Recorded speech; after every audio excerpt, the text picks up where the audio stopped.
Ah, morning, everyone. Good Morning. morning. Hope everyone's well this morning. How are we all? Another day goes past. You can say what you want about Cookie. There's weeks to go yet, but no signing. Waiting desperately for the forward line to take a bit of a change. But Mr. De Zerbi has been using the mind games again. He's been telling Dominic, "You're fantastic, son. You're wonderful. I want to keep you." Is it all child's play? Is it De Zerbi just trying to keep what he's got hold of and get the best out of it because he knows that the possibility of a forward coming in could be slim? Just saying, people, just saying. Well, You know me, I am on the sceptical side, and it's not so much as what De Zerbi does and says, it's if Enoch don't follow through on what they've done so far. I think they'd be absolute fools not to, but every day that goes past, it's getting more and more difficult to find these players that they apparently want. That's my mini rant for this morning. I wasn't going to raise my voice on it. I'm extremely pissed off at the moment. A lot of people, again, will say, "Look, Cookie, I don't know what you're worried about, mate. You've got weeks to go yet. Yeah. Why can't we just do it the normal way? Get in, get him a first team that he can actually go out and play with on the first day of the season. Yeah, without Dumb and Dumber up front. And we can get on with the season. And then, he's got a week to add a couple to it if he wants to. And then we go again in January. I just can't believe we're going to go into this with these two dickheads, mate. I'm sorry. Morning, Mark. How are you, mate? all good, mate. I was very unaware you were going to start like that, mate. Mhm. That took me a bit. I was thinking, is this going to be another epic Cookie rant for 25 minutes? No epic rant, mate. Not yet. We'll save No, that for not yet. later if it Yeah. happens. Yeah. You got Yeah. is it 3 weeks? 4 weeks? It's 3.5 weeks, isn't it? The transfer window, and I'm not two sure and a when half it. I'm weeks not sure when it to the shuts, mate. first game. I should have looked it up really, I but think I it's haven't. September the 1st, Mark. Oh, is it? I think it's September. September the 1st. What we on It's the like, day? The 6th? yeah. 6th It's was that the day? just under 4 weeks, I think it is, to the Yeah. window. And like you said yesterday, 17, 18, 19 days, whatever it is, to the first game. Yeah. So it is what it is, man, at the end of the It's 2 day. weeks this Saturday. That's correct. Yeah, well, the actual season kicks off Friday, but, Yeah, it does. Saturday for us, 2 weeks. Yeah. So, 2 weeks Saturday. Now, come on. Ideally, I'd like one in this week. I'd So like at one least, in this morning. but, I'd but, but like one in this morning. well, yeah. All right. Yesterday then. But 200. We spent £237 million yes. and recovered about 120 million. Where's the fucking war chest? Where's the players? Yeah. Don't give me all this old bollocks you've had since January to start scouting players for the incoming transfer window. Well, I did say this, mate. I watched one of Ali Gold's videos, and he did say that they've been speaking about it since March. So Yeah, when lovely. are they? That's great. It's all right talking about it. How about action speaks louder than words? Well, Yeah. we've Listen, people always will said say, this. to me, Cookie, calm down, son. Calm down. Right? Listen, this is how I feel. Right? I'm so sceptical of them, Mark. So Oh, sceptical of we them. both are, mate. And I'd love to be proved wrong. I'd love by the end of the window for 2 or 3 forwards to come in. I'll go, yeah, all right, they've proved me wrong. They've actually proved me wrong at long last. And then we wait until January and next summer to see if they continue. Right? But mate, it is where it is at the end of the day. We can't do nothing about it. We can sit here moaning and Yeah, whatever. But that's our job as football fans yeah, at the yeah. Of end of course the it day. is. We Well, put want it the this best. way, mate. Put it this way. There's nothing. All our skepticism and dislike of Enoch and all that they've done over the years. I would love at the end of this transfer window to come on here and say, big 'em up. Mate, You know what I mean? Well, what I'm not sure I'd say that, but you know, I'd just say well done or something. You know? I I will do exactly the same, Mark. Yeah. I'll do exactly the same. I'm just like, I'm very mate, skeptical, like you. I'm very yeah, skeptical, like yeah, you. yeah. But there's nothing we'd love more than to come on here and say, well, they did sort of do it. You can't expect everything. No, you're not going to get everything, No, Mark. I get no. that. I'm not, I'm like you. I'm a mid 50s-year-old bloke. I'm not Yeah, stupid because I know there's so much stuff to be done. yeah, And people don't think that if they went and got 2 or 3 strikers that everything's sorted because it's not. yeah, It's a long way yeah. Of from course it is. sorted. Because, And again, I don't for them first 6 transfers, brilliant, good stuff. It looks like someone actually had something going on in their head, and it was probably De Zerbi by the sound of it. Yeah, and they've started getting players in, but you can't get those players in without giving them something to aim at up front. well, And yeah, to me, yeah, Solanke yeah. and Richarlison are not it, mate. They're Well, we just all not know it. they're not it, mate. We all know that. But I'm sure we'll do it when the transfer window shuts. I'm sure we'll do a show. How do we rate the transfer window? Where are we going to finish? Oh You know, yeah, blah yeah, blah yeah, blah. One of them yeah, sort of shows. yeah. And I would absolutely love to come on here and say, all right, they never done everything, but they made a bloody good fist of it. Yeah, and they get a solid 8. Yeah. Yeah. And they get, You know what yeah, I mean? solid 8 pushing a 9 Yeah, for the transfer window, yeah. you know, and even say a little thank you. Say, look, at last they've stepped up and they're acting like a big club. Take the At piss, Mark, long saying last. thank you. Take the piss saying thank you. I might No, go, no, well all right. done, Enid. Delete that That's it. bit. Yeah, Delete yeah, that bit. yeah. Ignore that bit. But just say, but I'd love it if we could come on here when we do that show and say, look, they've made a bloody good fist of this at the moment. Yeah, All right, it's yeah, got to continue. It yeah. must continue. But at the moment, we're moving in the right direction. What's going on with these people? After 26 years of neglect, they finally done something. At last. At last. Yeah, at last. Yeah, well, 3/4 of a job, mate, so far. And again, I know there's plenty No, of yeah. time. I know there's plenty of time, but just very wary It's of like I was saying what's though, what. mate. If we start the season with, I quote, Dumb and Dumber up front, Yeah, then to me, we're behind the 8 ball already. You know what I yeah, I'm mean? with you, man. I'm with you. I'm with you. You know, and Yeah, you've only got to have a rocky start, lose like 2 or 3 in a row, couple pressure's draws on. here and there. Yeah, and the pressure's on immediately. You know, Because, especially if you went away to Brentford and lost, then you're at home to Newcastle. To me, after last season and the season before, they've got pressure at home to prove oh, that they can do massive it. pressure. Right.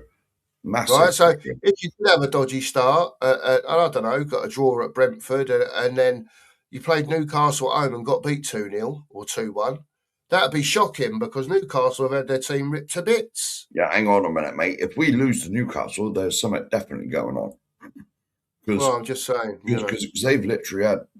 they've literally been pillaged. Most of yeah. their players have gone, haven't they? And there'll probably be more going as well, I would imagine. Yeah, It wouldn't surprise me. yeah. Mark, do you want to talk about your day out yesterday Oh, first yes. before we say hello to people? Yeah, do you Yeah, want to we do that can do. first? Yeah, go on, mate. Go on. Yeah, So, look, go on, mate. Go on. time to leave my house. 6:10 in the morning? No, it was Yeah, it 7? 7:10?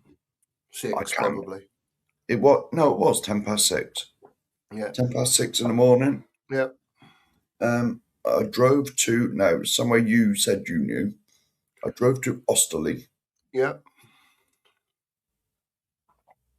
which is basically not far from the M3, Yeah. or virtually where the M3 finishes. It's up that way. It's on the A4 somewhere going into London. Yeah. Yeah. Yeah. And so I parked there. The same app I used to park round here, mate. Oh yeah. They Yeah. said that pay by phone thing, Yeah. Yeah. Yeah. £9.50 for the day, which I thought was reasonable for London. Not too bad, is it? I will admit the last time I went there, it was a fiver. That was only about 7 years ago. But this is Wow. inflation for you and whatever else. Yeah. And then I hopped on the tube. Where did I go to? Holborn. Yeah. Changed there and got on the red one, Central Line. Yeah. Yeah. Straight round to Loughton. About 7 or 8 minutes up the road. See a pink sign outside. Ben was stood outside. Coffee HQ. There you go. Coffee Company HQ. There you go. Went in, met Ben. Mickey wasn't there. Mickey was busy. She was working. She's working away somewhere. Yeah. But I'll tell you what, it's a very nice shop. It's been done really well. All the coffee stuff's in there. As soon as I got in there, cappuccino, please. Because Ben's There you coffee. Yeah. Ben's coffee. Right, if you want some top grade A coffee, he's got a website. You can order it. He can even grind it for you. There you go. He There can you grind go. it up for you, so you ain't got to mess about grinding it yourself. Yeah. Mate, I had 4 of them yesterday Oh, when I was out. I had 2 large and 2 too small. large. Too large. Yeah, I had 2 large cappuccinos, 2 normal cappuccinos, and I was buzzing on the way home. I'm sure you was. Feel it. You can just feel it, mate. There was no fear of you falling asleep driving home No, that's yesterday. why I drank 4 of them. So I Yeah. thought, I've got to Yeah. drive back yet. Yeah. 105 miles Yeah. Yeah. in Yeah. all It's that a bit. nonsense. Yeah. Trip, isn't it? But you Yeah, enjoyed yourself, mate, did you? oh, yeah. I make a pilgrimage regularly. Well, it's not really regularly, is it? Once a year. Yeah. Once a year, I get some time off work, and it's like, what should we? Let's go and see Ben. Let's go and see Ben. He's like, it's not a million miles away, is it?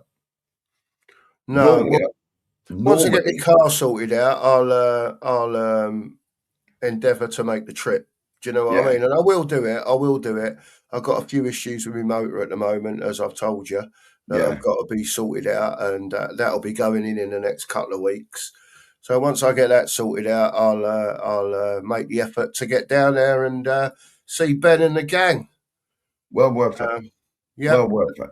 there you go. Big Yeah, up and to I'll Ben. tell you what, right? Compared to the old place he had, I've never known a man do so much work. Busy, There you busy, go. busy. People in and out all the time, Listen, if selling he's coffees. if he's moved and he's making a few quid, good luck to him, No, mate. fair That's play what to I him. say. That's Yeah, what I say. because when I was leaving, I said to him, I'm not being nasty, but I said, I want you to go home knackered every night. Yeah, yeah. Because that means you earn a few shekels in Yeah, your pocket. too right and all. Too right and all. Fair play to him, mate. Yeah, Um, no, it is fair play to him. when you're struggling a little bit and you do move, it takes a bit of bollocks to move because it almost Mm-hmm. feels like you're maybe on the last. Is this the last chance? Do you know That's what right. I mean? Is it Well, to take off? and it But almost makes you feel like you're throwing good money after bad. Do you know what I yeah, mean? yeah, You know the saying, don't you? yeah. So fair But play fair to play him. to him. Yeah, Fair fair play play. to him. Let's whiz Like, us for a few hellos. Go on, mate. Anything else you want to say, no, Mark? no, no. But there was people literally. He never really had a quiet period. To be honest, I did sit and chat to him for about half an hour, but it's not like when I normally go out there. Just sit there yapping to him every day, and then Yeah, the odd person might turn up yeah. and buy a coffee. And basically, I'm just there for like 5, 6, 7 hours, just yapping to him, and whoever else turns up. Yeah. Fair But play. no, he was up and down all the time. I'm So, sure he was pleased to see you, mate. I'm sure he was well, pleased to see you. he knows. Well, I went Yeah. up to recover him. As you know, he gets all his milk from my area. Yes. He Yeah. gets it from somewhere called Widdicombe Estate or something. I've never heard of it, Right. but it's in this part of the country somewhere. And Yeah. so I went up to collect the export duty, Yeah. that was due on his milk. Interesting. Export tax from Somerset. Interesting. I Yes. believe it's over. If he's in the chat, I believe it's somewhere over where you are, Jamie. It's sort of Cheddar way, I think. There you go. Right, I'm going to say a few hellos Yeah. sharpishly. Honestly, if you want some real top-notch coffee, if you got one of them machine things, I don't know what they're called. Bit stupid when it comes to things like that. You want top-notch coffee, get over to the coffee company, order it off him. You will not be disappointed. There you go. There you go. Happy days. Big up, Sheriff. Right, we'll say bash a few hellos out. Morning to Aussie Ange. Now, hang Hope on a you're minute. well. I must question this comment, mate. Yeah. I'd only just set the bloody show up then. Yeah, I know. It was just after midnight, wasn't it? He put a comment in. No, 9:40. No, I didn't set the show up then, mate. I was 9:46. 9:46 p.m. last Yes. month. Why have you clicked on the StreamYard one? Because I wanted to see what time it was. Oh, all right. I was going to say, what's this all about? 9:46 last night. Big up, Aussie Ange. 9:46. I'd literally set it up then. So Well, it must have. I don't know. He must have been scrolling YouTube or something. Yeah, but yeah, big up maybe. and stuff. Maybe. I mean, it might have been set up quarter of an hour or something. That's it. And I got to question this one as well. Go on. 5:26 a.m. Yeah, well, we was chatting this morning, saying hello to each other at 5:30 this morning in the WhatsApp group. And you'll see for yourself. Seriously? Yeah, man. Yeah. 5 this morning. Yeah, I was up at 4:30. Good God, I know. When listen at work, I don't realise that even exists. I went to bed at 10 to 2. And I was up at 4:30. Mate. Yeah. There you go. It is what it is. It is what it is. Morning, Pete. Hope you're well, mate. Big up, Pete. Big up to Logan. I would say a sort of cloudyish Bournemouth. Oh, Pete, interesting. Is 18 degrees and partly cloudy. There you go. It's very overcast here. Was a bit of rain overnight. I've got to hasten to add. I've took the dog for a walk this morning already. I had some rain. I had some rain going up. Yeah, I was on the 303, mate, and it started spitting with rain. The windscreen wipers come on. I was what the hell's this? I didn't realise they were on there, mate. Yeah. Been used for that long.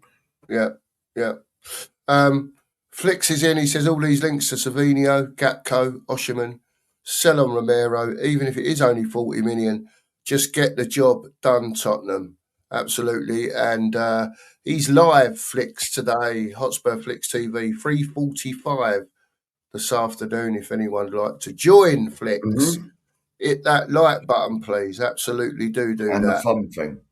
Yes. And the fun thing. Yes. No, the notification bell, isn't it? That's it. Notification bell. Thing. It's not a thumb, is it? It's a bell. Bell, yeah.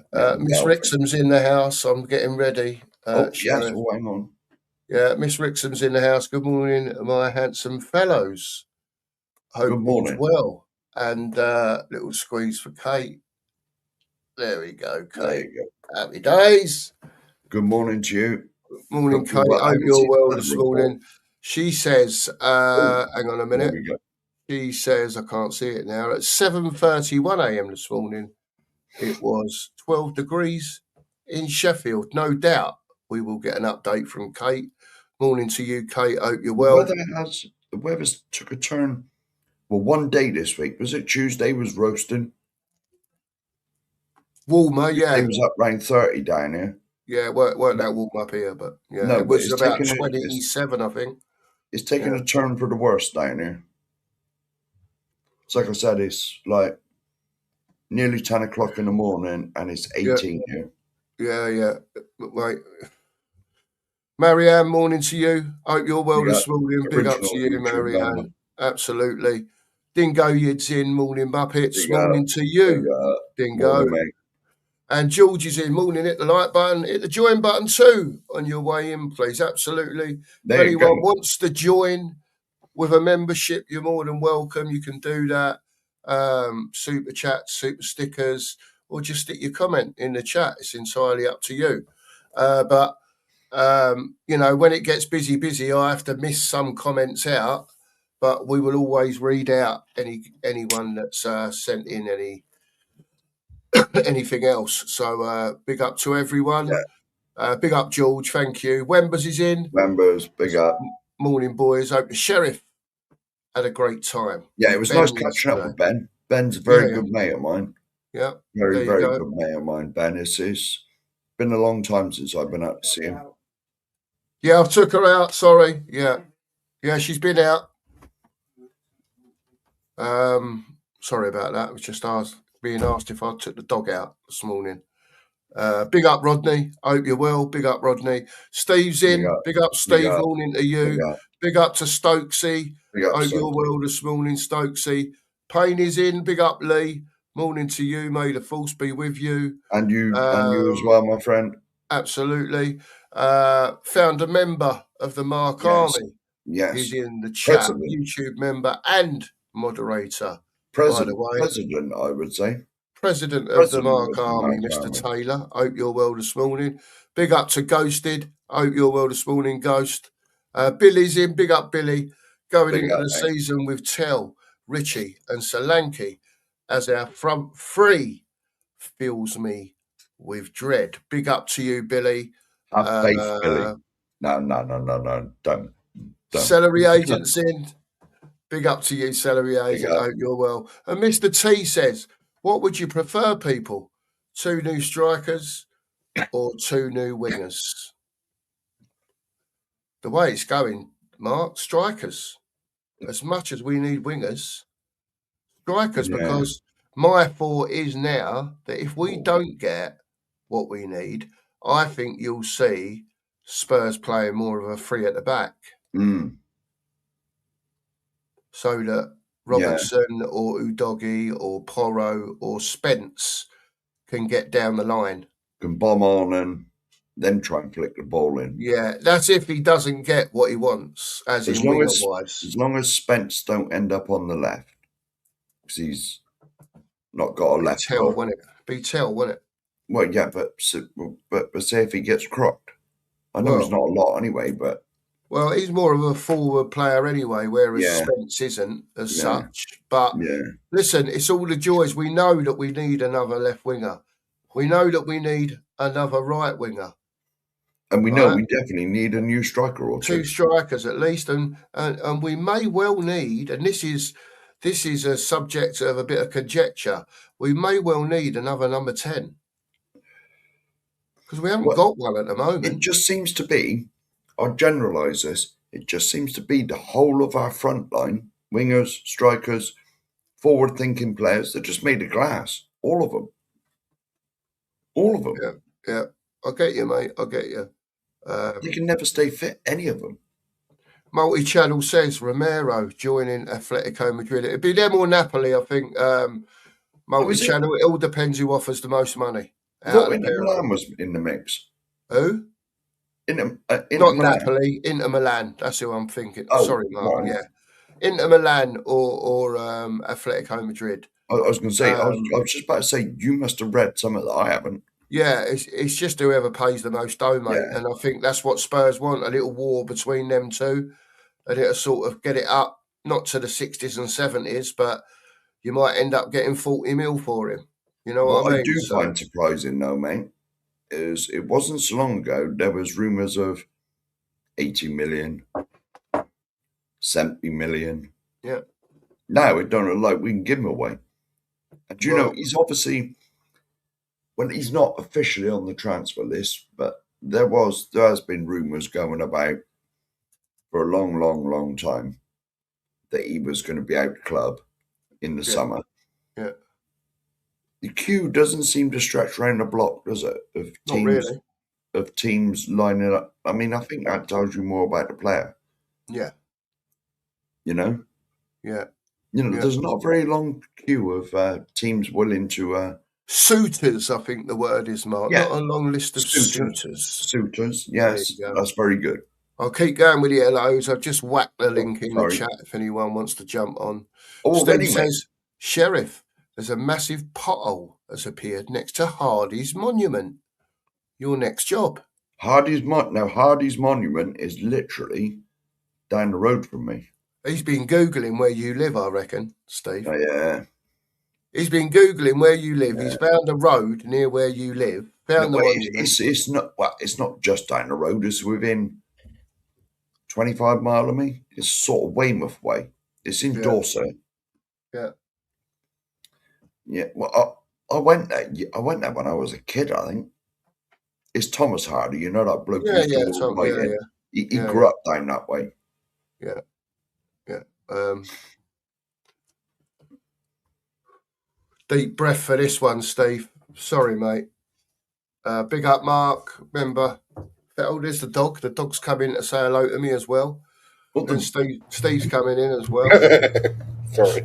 It's all right. I've got to read this one out from Stevie Edinburgh. And then I'll let you guys come in. And it's so frustrating, man. Morning, guys. Steve says, I'm sure we will get a striker, but probably someone like Delap or Jackson. Not the upgrade we really need, and then we'll spend years trying to get rid. Mark, morning to you, mate. Morning. You've just heard what I've said from Stevie there. What are your thoughts about that, mate?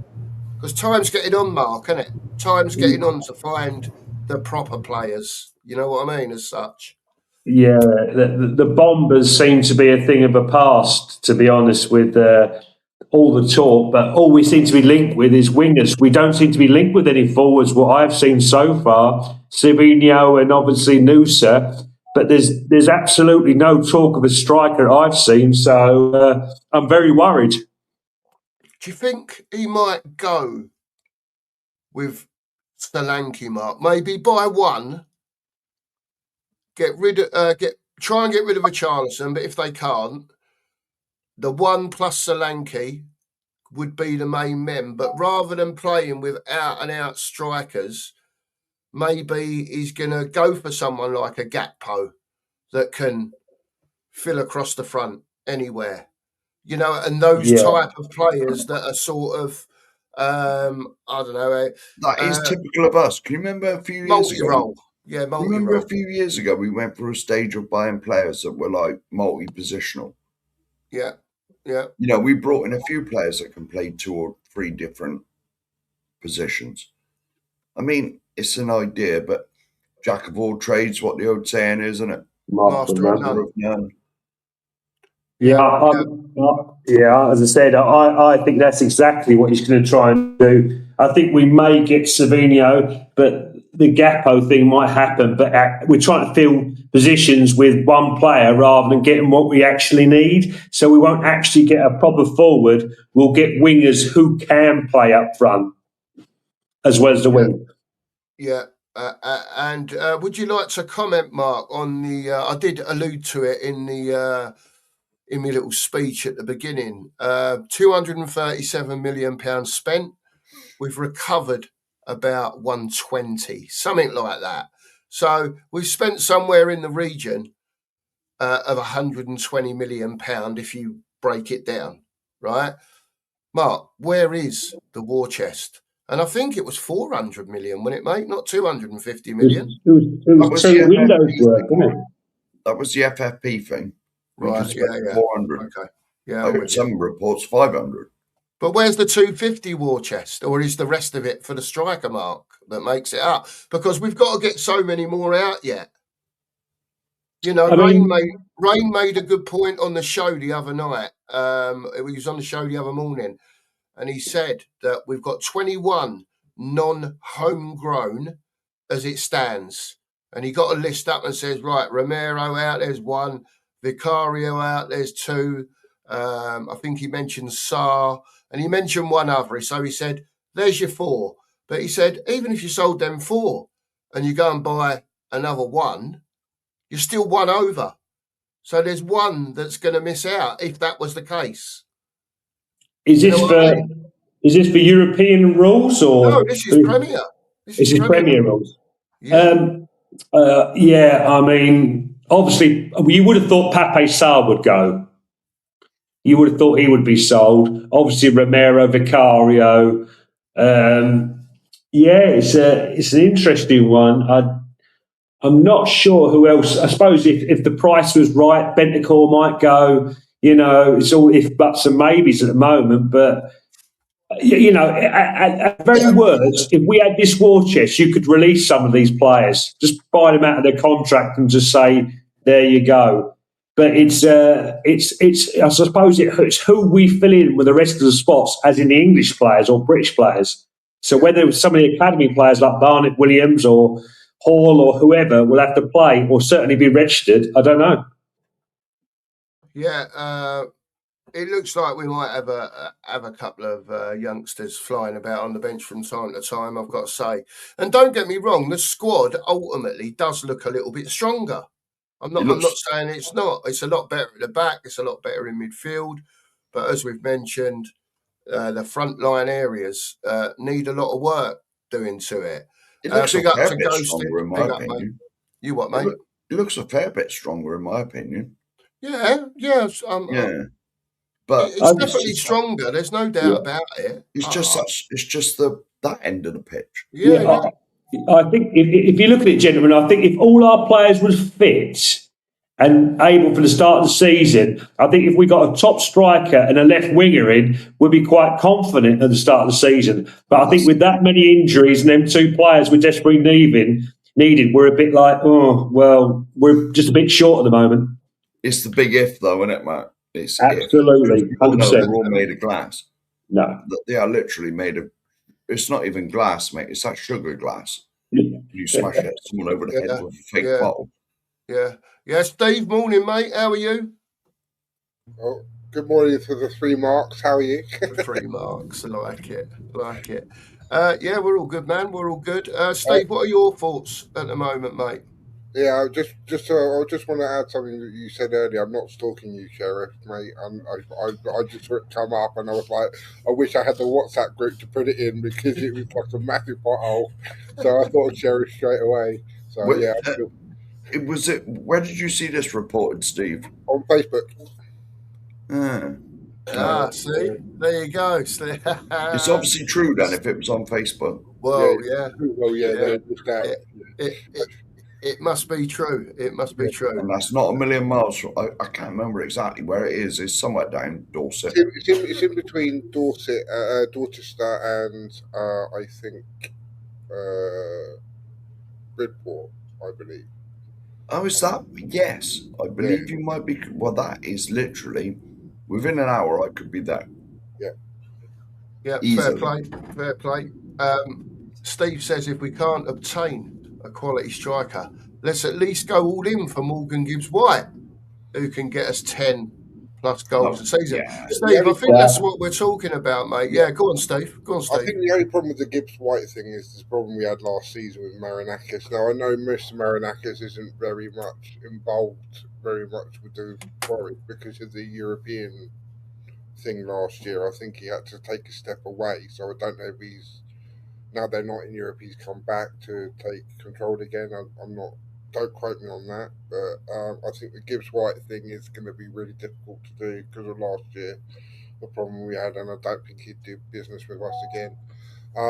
With our striker situation, I think De Zerbi's come out and said Solanke's a great player, yada yada yada, because in his head he's thinking, if I do not get a striker that I need in before the start of the season, I'm going to have to rely on Solanke and Richarlison. So I think he's not exactly come out and say they're S, is he really? Because he knows that he might have to rely on them until if we do get a striker. And so I think it's kind of a little bit of a smoke screen, as it were, because let's face it, I mean, De Zerbi's not an idiot. He knows these strikers aren't good enough. You know, he's come out and said we need forward players in the past, so he knows. So I think he's just trying to play it down a bit. So I think that's how I see it. But you're right.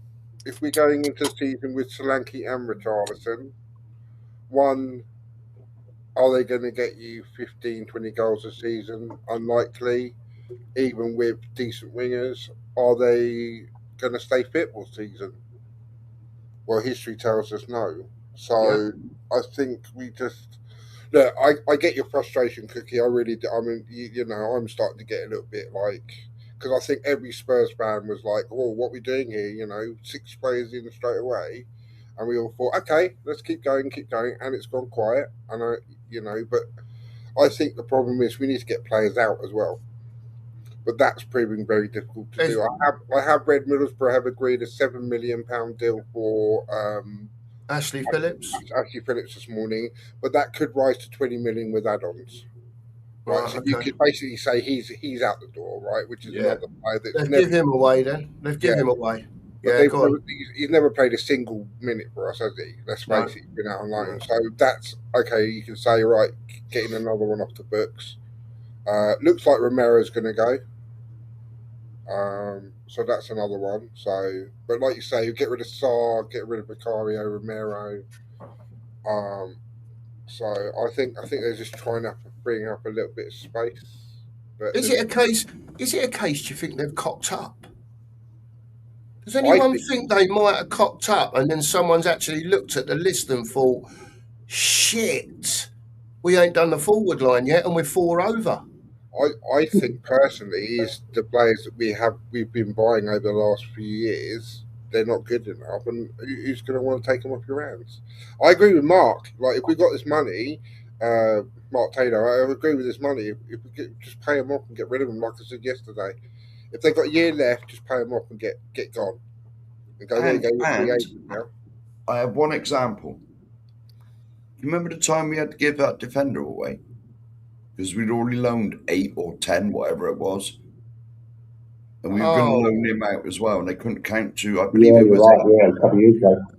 Yeah, Yeah, I I can't think it was remember his name, but he went to Wolves, didn't he? Or we bought him from Doherty. Wolves. Doherty. Doherty, that's him. Yeah. And they couldn't count to 8. Yeah. And so we had to give him away. We had to rip his contract up and give him away. Yeah. Sorry. It's all right, Steve. You're all right, mate. Daniel's in. Morning, Daniel. He says, "We're not moving anywhere, not signed any attackers, and only 3 weeks to go. It will be 2 weeks to go soon." And I just want to make it clear to everyone, I haven't got a problem with the manager at all. Right? I just want to let everyone know that I haven't. I am sceptical of Enoch not giving him what he needs. And And then, again, that doesn't mean everything, because I know you can't do everything in one season, but at least give the geezer some forwards who are going to put the ball in the net, because you just spent £200 million on players to provide that. That's and all I'm saying, you know. I will add on to this. And I don't want them, because I have a lot of faith in this manager. A lot of faith. And I do not want them, if we do struggle at the start or in the middle or whenever we start struggling,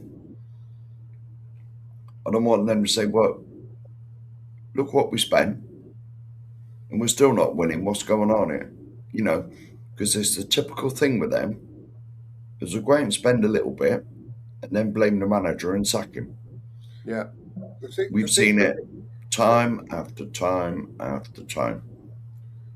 The thing for me is right is you can see that like okay the start of the window like I said was like something that I probably haven't ever seen as a Spurs fan. You know, experienced Premier League players coming in as opposed to you like chucking 40 million on a kid. Right, so I can see that was difference, but at the moment you're sitting here thinking, is it going to be the same? With regards to the Savigno deal, right? If sit here mucking this about, just walk away, go for a Noosa. Apparently, Noosa's been reported as our next backup if we can't get Savigno. But if we because look what happened last season with the Gibbs White saga and the Eze saga. How much time did we waste on those players last summer? Whilst and then we get to the end of the window and we're scrambling around for the attackers and stuff. Do you know what I mean? So I just think if Savigno do it, sit here mucking us about, just walk away and go for someone else, a Gakpo or a Nusa or a Rashford. Do you know what I mean? And then just because then we can just move on from it, because I think it's just taking too long. What we've been trying to get him in for a year now, so yeah, I just think we just need to move on from it if we can't get the deal done. So if we're moving on, Steve, where do you go from there? So a For you, Rashford, a Rashford, a Gakpo, a Nusa, a Grealish even on loan, because I thought Grealish did okay for Everton last season when he was playing at the beginning before his injury, because he was assisting and he was scoring goals. he was, especially before he got that injury, wasn't he? Yeah. So Yeah. one of those four players, do you know what I mean? So, or why not go for try and get a Rashford, a Gakpo, and a Grealish? Because then you've got Grealish on left wing, or can you play in the 10, Grealish? Yeah, he can. Yeah. Yeah. You've got a He can Rashford. do what he likes. Yeah, Yeah. Rashford that could play either on a wing or up front, and you've got a Gakpo that can do the same. So you're kind of getting players in that can play multiple positions in that front line. Yeah. And you keep a Solanke or you keep a Richie. Do you know what I mean? So you've got better options than what we've got right now. Because at the moment we've got Tell. That's it. Now, like I say, Tell could come good. You know, this season he could have a breakthrough season. You just don't He know could until do. Derby. You know, That's just hopium again, though. yeah. But Yeah. at the moment, and I'd also get like another right winger, to be fair, because we've got Kudos, but it's Kudos fit, or you can play Kudos left again, but he's not fit yet. So, but I saw a video of them both on the cross yesterday, running and shooting, and yeah, they're not with the actual first team squad at the moment. They're still training on their own, but they looked pretty good, to be fair, in the training video. So I'm hopeful, but yeah, only time will tell, Steve. Well, you've got to remember, though, they haven't played a single minute of pre-season so far. No. So they've got no minutes in their legs. They're going to be so far behind everybody else. Yeah. There's a lot of catching up to do. Yeah. And this is another point the Stoic brings up. He says, tomorrow's news yesterday, Bergvall offered stay of execution until January to prove himself to De Zerbi. Will he take that chance or walk? Listen, we had all the Bergvall to Forest, I think, Bergvall to Villa, Bergvall to somewhere else. Absolutely not stupid for us as Tottenham fans and Tottenham, but ridiculous numbers for me being mentioned about Bergvall leaving the club. The club wanting 50 million quid for him. If they can get it, fair play to them, right? Lads, what's Mark included? What's your I don't know, thoughts on Bergvall after seeing what's happened with Forest and Villa and that, and now it's coming out that he may stay until January at least. What's your thoughts? Well, where's he going to play? Yeah. My thoughts are, what's the point? He's not going to get enough game time. No. If Forest want him, send to Forest for 50 million or whatever, and a swap deal with Morgan Gibbs White and bang 75 million on tops. So 75 million plus Bergvall, we get Morgan Gibbs White. I just don't see he's good enough for Spurs. I don't see him have enough minutes to at Spurs to progress and get better. There just simply isn't enough game time for him, not being in the competitions, European competitions. Yeah, I get that. Yeah, me too. Yeah. Steve, your thoughts on the Bergvall saga? Yeah, I totally agree with what Mark just said. You know, he's not going to get the game time. So why are you wasting a squad place on him? You know, if he's only going to come on 10, 15 minutes here, I mean, you could say like Carabao Cup maybe, but if you go out of that, then literally you've got one game a week until January. So what's the point? You know, so if you can get what you can get from him, just get him gone, because he's been there 2 years now. Yeah. I'm hoping this season, Steve, whoever we've got at this club that is classed as the first 11, if they're fit, right, I want them playing fucking in the Carabao Cup as well, mate. Bloody right. From the beginning. Yeah. Do you know what I mean? I don't want none of this kid-style Bergvall still here. Let's give him a game in the second round of the Carabao We end up Cup. losing the bloody We lose 3-1 to fucking Blackpool or something. Do you know what I Colchester, mean? wasn't And it? then it'll be, what you doing, De Zerbi playing him? Da, da, da, da, da. Well, Yeah. No, there's no three- there's no excuse for it this season, I don't think. Anyway, go on, Steve. well, the same thing happened 3 years ago, didn't it? Ange came in and we had one game a week because we didn't have Europe. It's the season we finished fifth, right? Yeah, Ange had one game a week, and then we went into the second round against Fulham, and we drew 1-1 and lost on penalties because who did he have in goal? Was it Fraser Forster in goal? that's right. Yeah, Yeah. So he kind of went, and then he went afterwards. He went, "Oh, maybe I made a mistake," and I was like, "Yeah, we're out of the competition already." You know what I mean? So that we've literally got nothing. We've got one game a week now. So I want to see us go further in these competitions. I know people said, "Oh, I would rather finish higher up the league," but I want to win another trophy. Do you yeah, know of what I mean? course. I'll be honest with you. Now we got no Europe this year, so it is basically one game a week. I want us to go as far as we can in both the cup competitions. The club won't look at it like that because there's no prize money in either of them. But to me, just give me an FA Cup. Because Please. isn't the Carabao Cup? Isn't the Carabao? I think the Carabao Cup gets you into the Conference League if you win that, right? And I think the FA Cup gets you into the Europa League. Europa. Yeah, Right. yeah, So yeah. But say if by February we win the, which is when the final usually is, we win the Carabao Cup. We're in Europe, right? It's Conference League. Don't forget we was in it a few years ago, yeah, and we got kicked out because of the COVID. that was COVID. Yeah. COVID. We got So, chucked down. you know, and that's that. No offense to the competition, but that's easier to win than the Europa League, right? I know you have to travel and stuff, but you can guarantee European football by February. So if the league isn't going as we are hoping, right, which could be a possibility, because let's not forget we finished 17th, and I know we've made signings. But if we don't fix our front line, and we're languishing in like 11th, 10th or 11th by February, then you can guarantee European football for next season, whatever it is. To me, with what they've spent already, please let forwards come in. But what they spent already, and we got one game a week. There's no excuse whatsoever that we can't go deep in both the cup competitions. Yep. Maybe even win one of them. Yeah. Give me the bloody FA Cup. 91, 30 whatever years it is. 91 last time. Well, I know, 37 years ago. We were young men. That'll yeah. be 38 by next May, you know. 38 years by next May. No, 36. Yeah.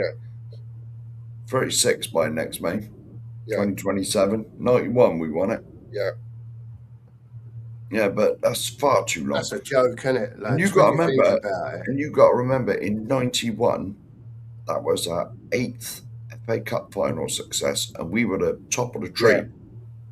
FA Cup winners 8 times. Do you Now, remember the commentator saying the Spurs have won the FA Cup for a record 8th time? Yeah, Well, I do. I remember all the commentary from that game, obviously. Well, especially the end of the game. Yes. Mabbott lifting the trophy. Do you know what I mean? And that's my earliest memory of Spurs winning a trophy. Because I'd kind of started following them, but I hadn't really. I was a bit too young to remember like the '80s success, but especially '80s. You know. Oh wow! But I've seen '91 was my first proper experience memory of winning that.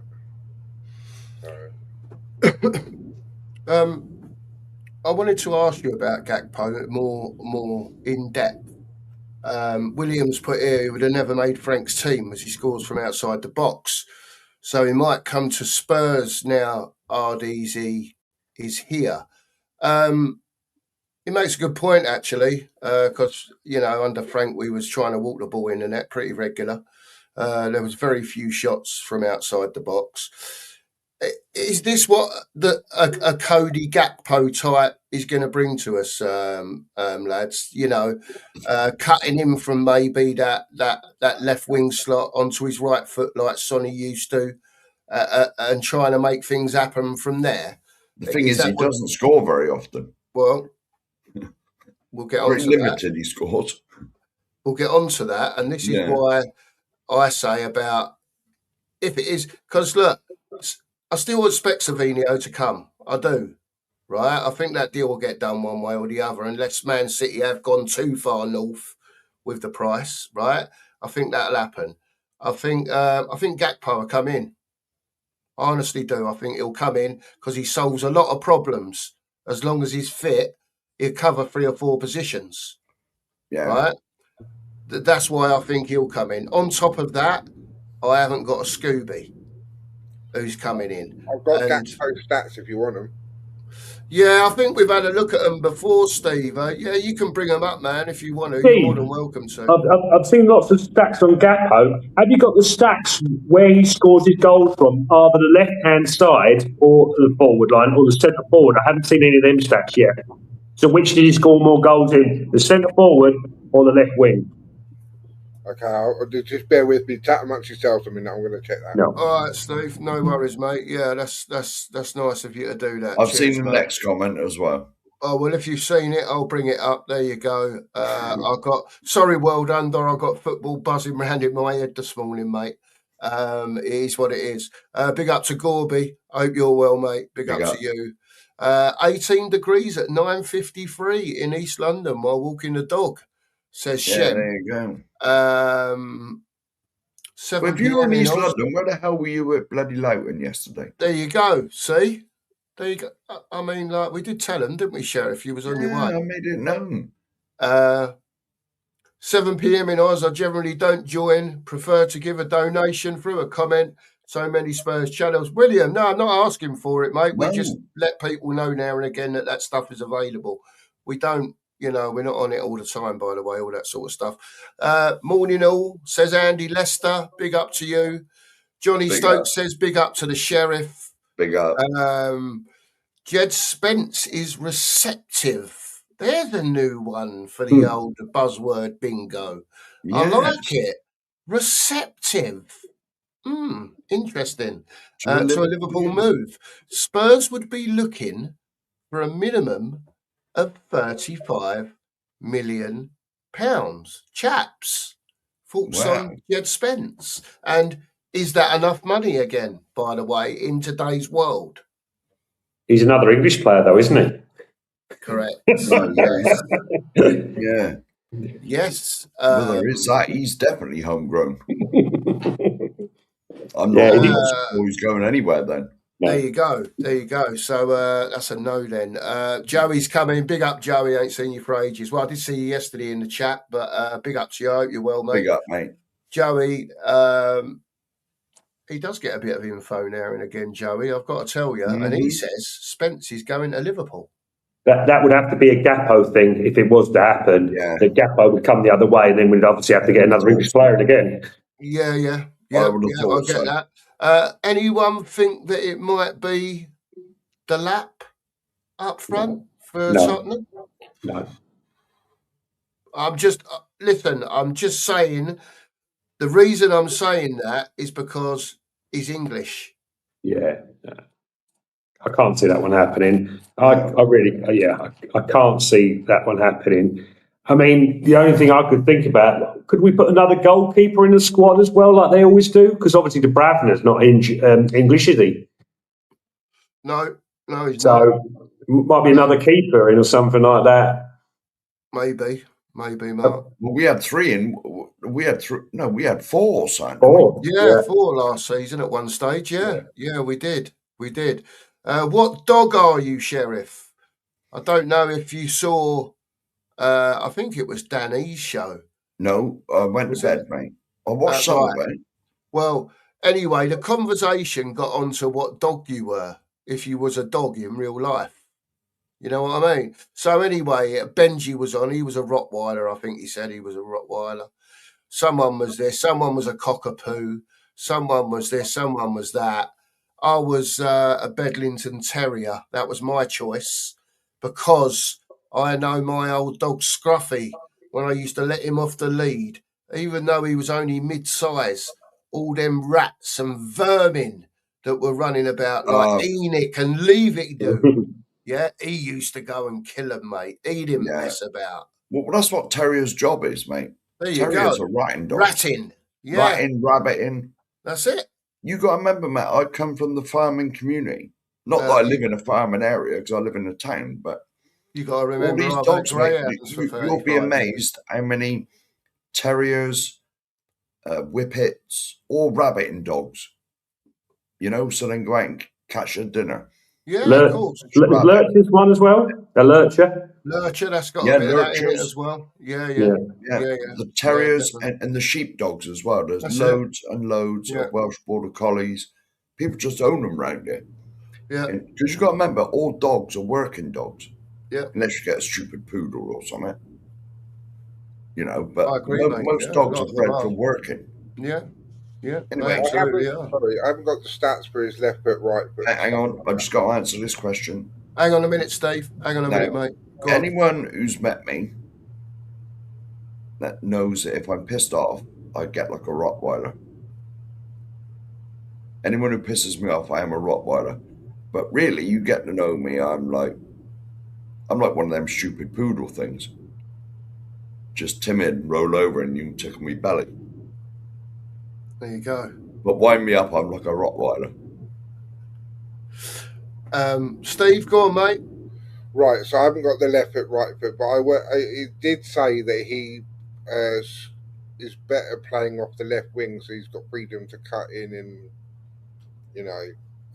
thing, as opposed to like a focal point. He's more effective off the left wing. That's what he was saying. But his appearances for Liverpool, so he's made 127 appearances for Liverpool, 38 as a sub, 32 goals, 16 assists. Right. His XG is 30.71. His XA, whatever that means, is 13.04. So he's got a 15 crosses completed, 165, 15% rate, 15% success. Right, So okay. to me, he doesn't cross the ball very well.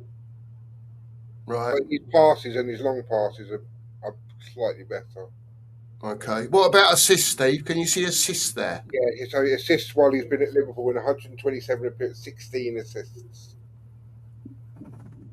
On every 10 games. 1 in 6. 1 in 6 Is it on the assist. Yeah. Okie dokie. Big up to Jason this morning. Hope you're well, Jason. Does that shed a different light on it for everyone? Mark's Steve's statistics, sorry, Mark. Well, the thing is, though, as I've said before in some other streams, it depends what. See, Liverpool are obviously a good team, and they come up against many teams who play in a low block. So it's obviously harder. Same as if you were playing City like Savinho. So I should imagine when you're playing Spurs, we won't face as many teams with a low block. So we might do, though. If we're that much better, we may do. They may do, but it all depends what De Zerbi wants and what he's going to do with him. We don't know. Yeah, this is a lot of the issue, Mark, that we actually don't know what De Zerbi is going to do. We think he's going to play a sort of, I don't know, a 4 with a DM, your central midfielder, your 10, and your 4-1. A 4-3-3 as such, isn't it, really? But because they use this 6, 8 and 10 business. But I know that he can go from a 4 into a 3, Mark, and he does do that during games. And that's why I was mentioning earlier about whoever's playing at left back, whoever's playing at right back or right wing back, whatever you want to call it. I think you'll find one of them, whether it be a Robertson or a Doggy or whether it's a Porro or a Spence, he's going to ask them to bomb on and join in the forward play. Well, yeah, absolutely. This is another question that, obviously, if you want to get to, who's going to be our left back and left centre back? Because I can't believe Senesi's signed for us without being a starter in this new system. So that means to me that Van der Ven will be a lot of times be our left back. Could well be. He could well play like that. Mark, it wouldn't surprise me if he did that at all. Well, he does it for Holland, doesn't he? He does do it. He can do it, but it'll definitely show what his defensive prowess is like in a bigger light, if that makes sense. Whereas he's got, And are you risking his hamstrings asking him to bomb up and down all the time? Would there be a world where Van der Ven is a sitting like in midfield, so like a six, where he sticks him in a six, and then that pushes Fernandez and Tonali a bit further forward. So because we know Van der Ven is the fastest player in the Premier League, right? As opposed to his recovery runs, yeah, that's been proven, right. So if you've got a back three of say, Senesi, Van Hecke, and who else would it be? Maybe Robertson. If it was a back three, it'd be Van der Ven. Yeah. There'd be the three. There'd be the three if it was a fixed back Yeah. three. Yeah. Yeah, Van der Ven. Or Van Hecke, Senesi, or if it was a back four, Van Hecke, Senesi, Porro, either Robertson or Ndogi, take your pick. And then Van der Ven sits in the six, and then you push Tonali. I can't see that. Because No. you negate his main weapon, which is his pace. Yeah. If he's just going to sit there, when's he ever, his main weapon is his pace. The only time he'll use his pace then is when he's recovering. Well, yeah. Do you know what I mean? Or when he's trying to recover. Yeah, from about, 20 yards from our goal. Mate, I agree with Mr. T's comment down the bottom here. He's absolutely wasted as a defender because he's got pace. He's got pace, and we need pace on our wings, even if you do chuck him at left back. Do you know what I mean? I suppose it could solve a problem in the short term, Steve. Listen, he's got to work it out, and we've got to give him time to work it out. I'm sure he's going to be doing what he's going to be doing on a training ground. Yeah. Right.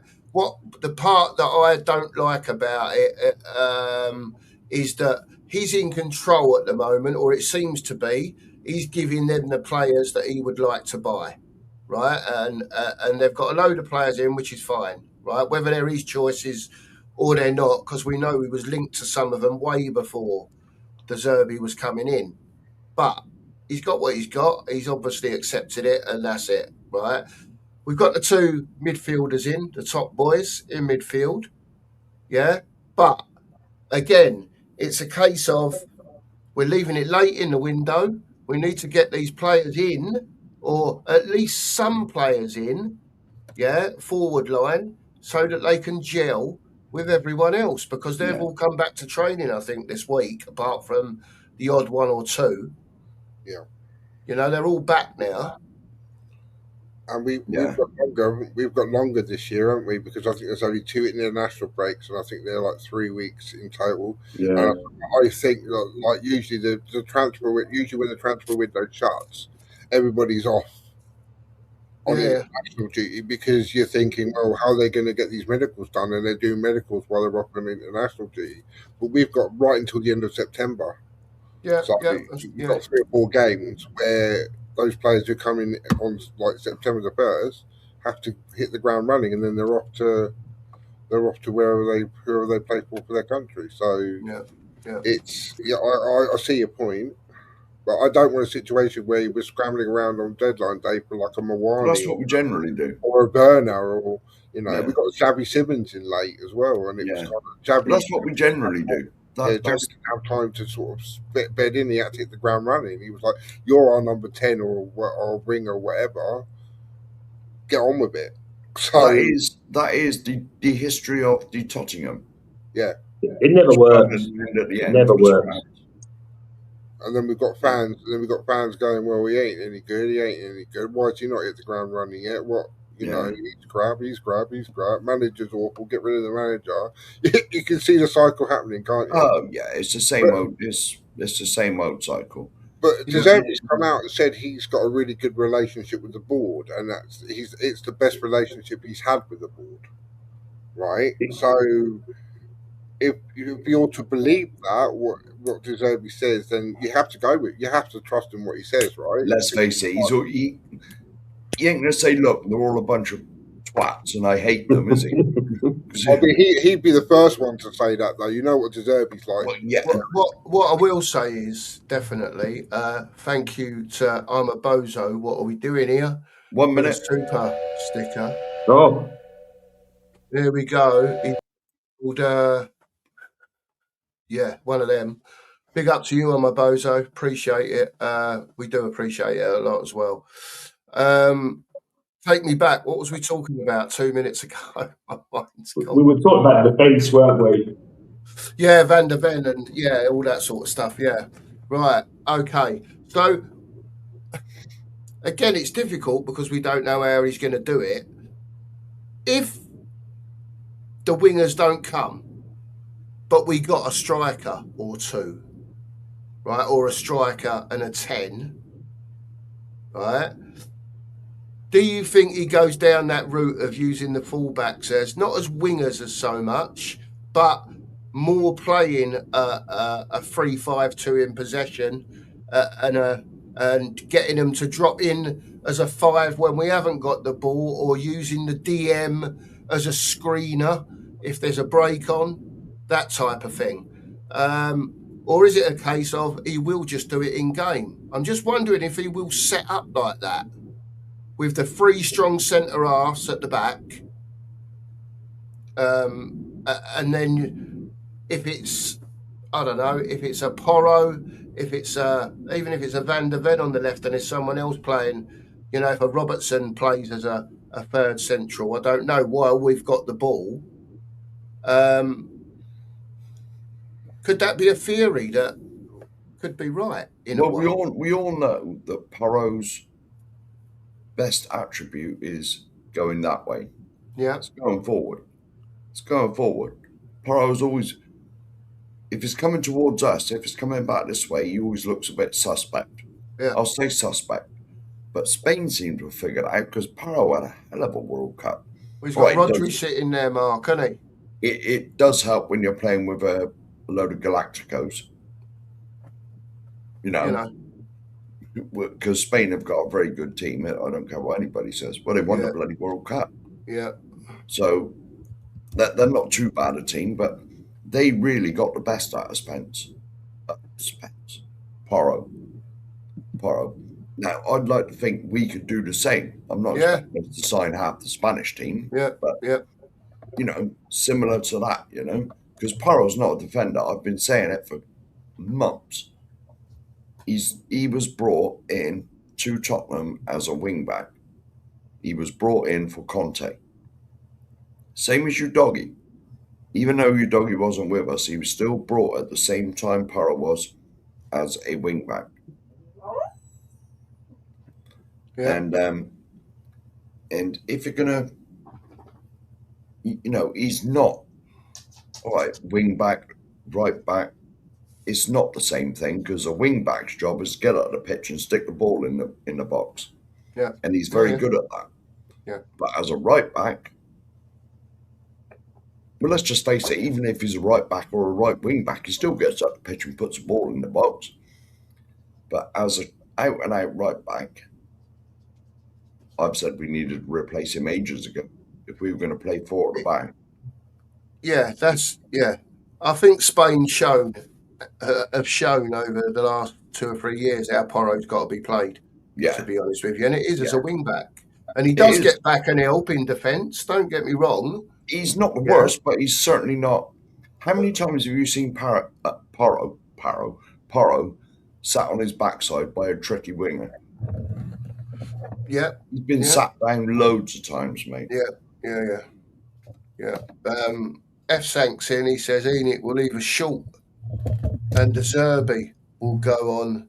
Will go full on Conte on them. Oh God, don't let that happen because you never know. I was going to say if that happens, then we're straight back in the shite. Yeah. Steve wants us to ban the word bomber. It's really annoying. He says, Steve, it ain't my favourite word, to be honest with you. I just go with the flow. Do you know what I mean? I will let you know, just before the stream started, I believe a B1 went over. If that counts. I heard it. Yes. I didn't see it, but I heard it. There you go. Where am I up to? Let's have a look on here, see who I can find. Tel's in, Jose. I hope you're well, Jose. He says, I'm always impressed with how many we have in our fan base who are infinitely more qualified than RDZ. There's a bomber. See? There you go. Well, obviously, we all are. Jose. We all are, Jose. You know how it is, mate. We all know best. Yeah. Not.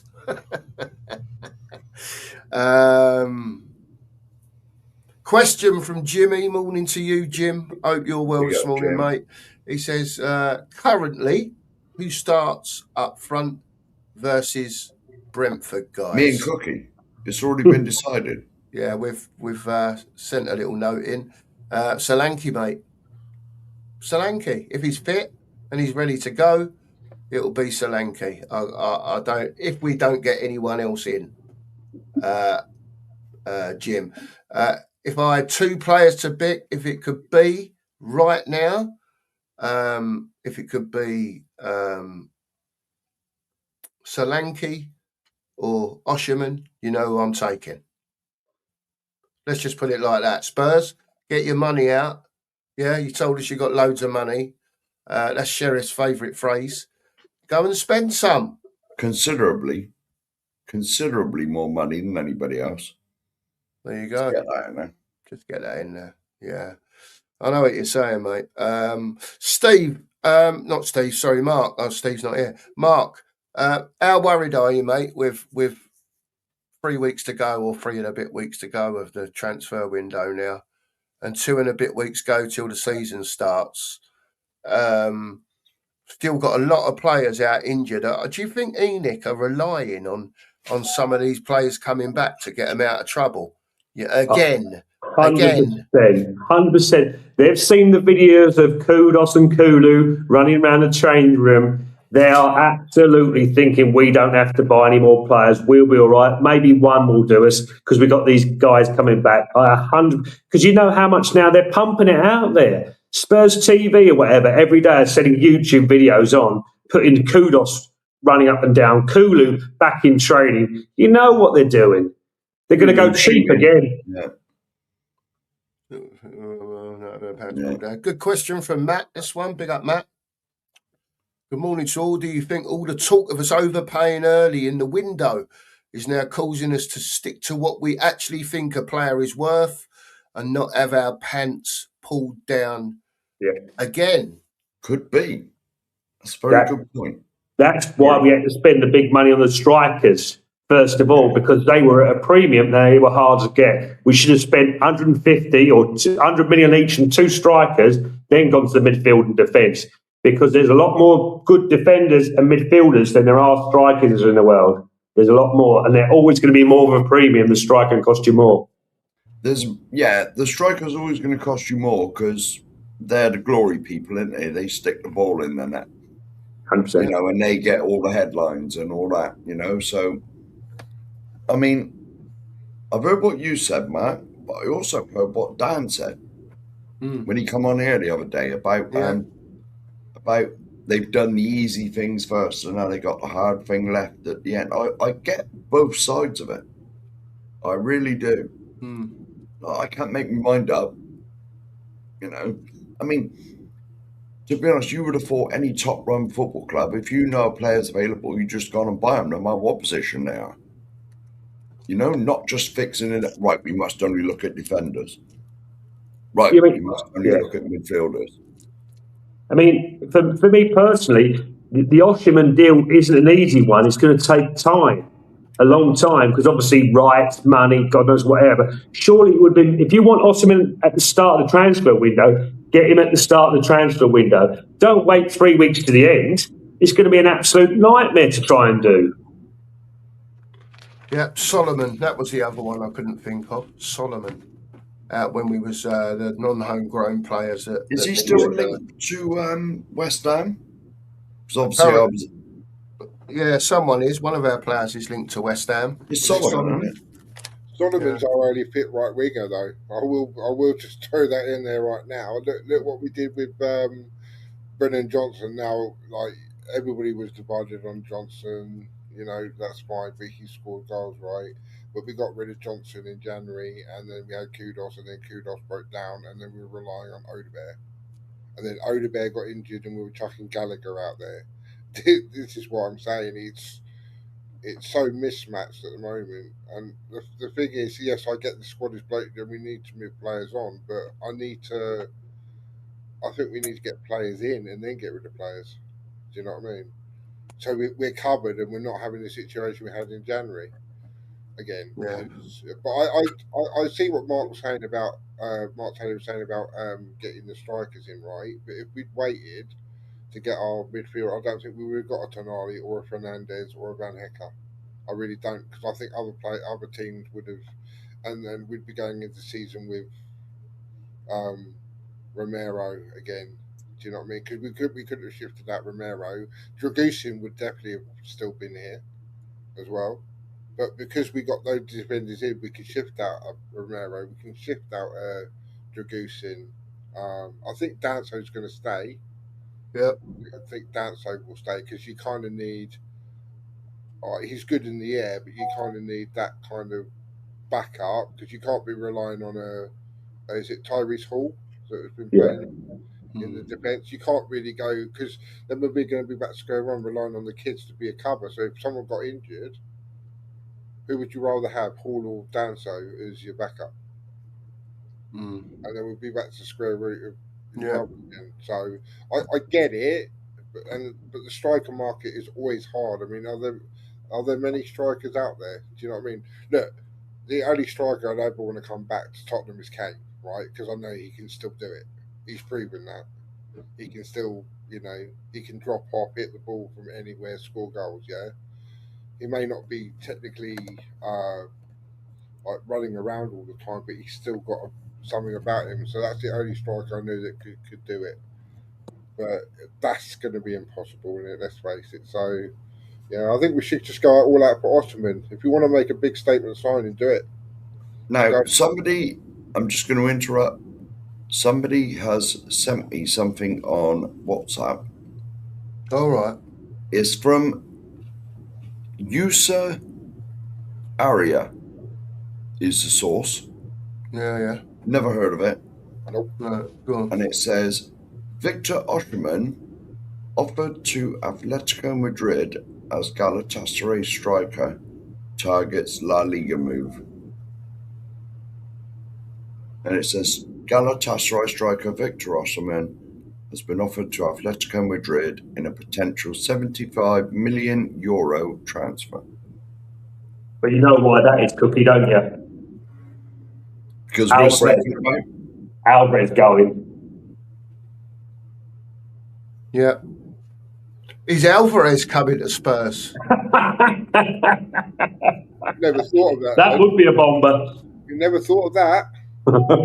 Is that the secret? Maybe. Is that the deal?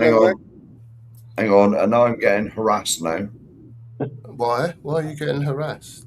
No, because I've just been sent some of that. I'm not reading all that. He's not reading all that. Pick the bits out of it, Sheriff. No, Interrupt it's a link. It's a link. Oh, right. Okay. It's a link to the thing. It might be Right, something I'm with dodgy, you. mate. I'll go on there and there'll be sort of all sorts going on there. Morning, Sonny. Hope you're well, mate. And morning to the sheriff. Morning to the sheriff. Morning to the Prez. Morning Big up, to you, Billy. Phil. Hope you're well, Phil. Stephen's in. Morning to you, Stephen. Do you think RDZ is being too stubborn, only looking for Prem players? I think we should be looking everywhere, Stephen. Yeah. To be honest with you, but I don't think whoever this scouting network is, Mackenzie and all that lot, right? I don't think they're capable, mate. To be honest with you, I really don't. I don't think they're capable. And this is why I said a long time ago, the whole lot needs to be chucked out and it needs to be restarted again. All the medical team, right? I don't know if they've changed it again since RDZ's been in, but what we had was shocking. Come on. You know, you've got Xavi Simmons on the pitch, yeah, and they're doing this with his knee. Yeah. Do you know what I mean? I mean, what are they doing? Yeah. One of the best scouts Tottenham ever had was David Pleat. And he left when they refused to sell his book in the shop. Yeah. He was a hell of a scout. Yeah. Eyes on the ground, mate. That's what you need. Yeah. Kate said West Ham are working on a deal for Troy Parrott. Well, let's face it, he's been at us for, it seems like, ever. Yeah. It seems like he's been at us forever, Troy Parrott. Yeah. He's never really made any appearances for us. What's he made? Half a dozen? He's not with us, Cookie, is he? He's in Holland. Yeah, He signed the Holland side. Yeah, he's Oh, playing in yeah, Holland, sorry, Troy yeah. Parrott. Yeah. Yeah, Oh, scoring. all right. So he's not even. I was going to say he was Yeah, never going to. he went a couple of years ago, I think, wasn't it? Yeah, now? he did. He's played against us, didn't he? Yeah, he did. Yeah, Yeah. he did play against us. Oh, Yeah. that's right. Yeah, he's the Yeah. one. But he was never Yeah. going to make it at Tottenham anyway. No. Well, yeah. Just to let everyone know, we both are middle 50s and senile, or going that way. That's why he couldn't remember that Troy Parrott got sold 2 years ago. I'm just saying, Mark, it's true, isn't it? It does That's happen, very mate, true, doesn't it? I can't It remember does. what happened to him. What were we talking about? Yeah, exactly. There you go.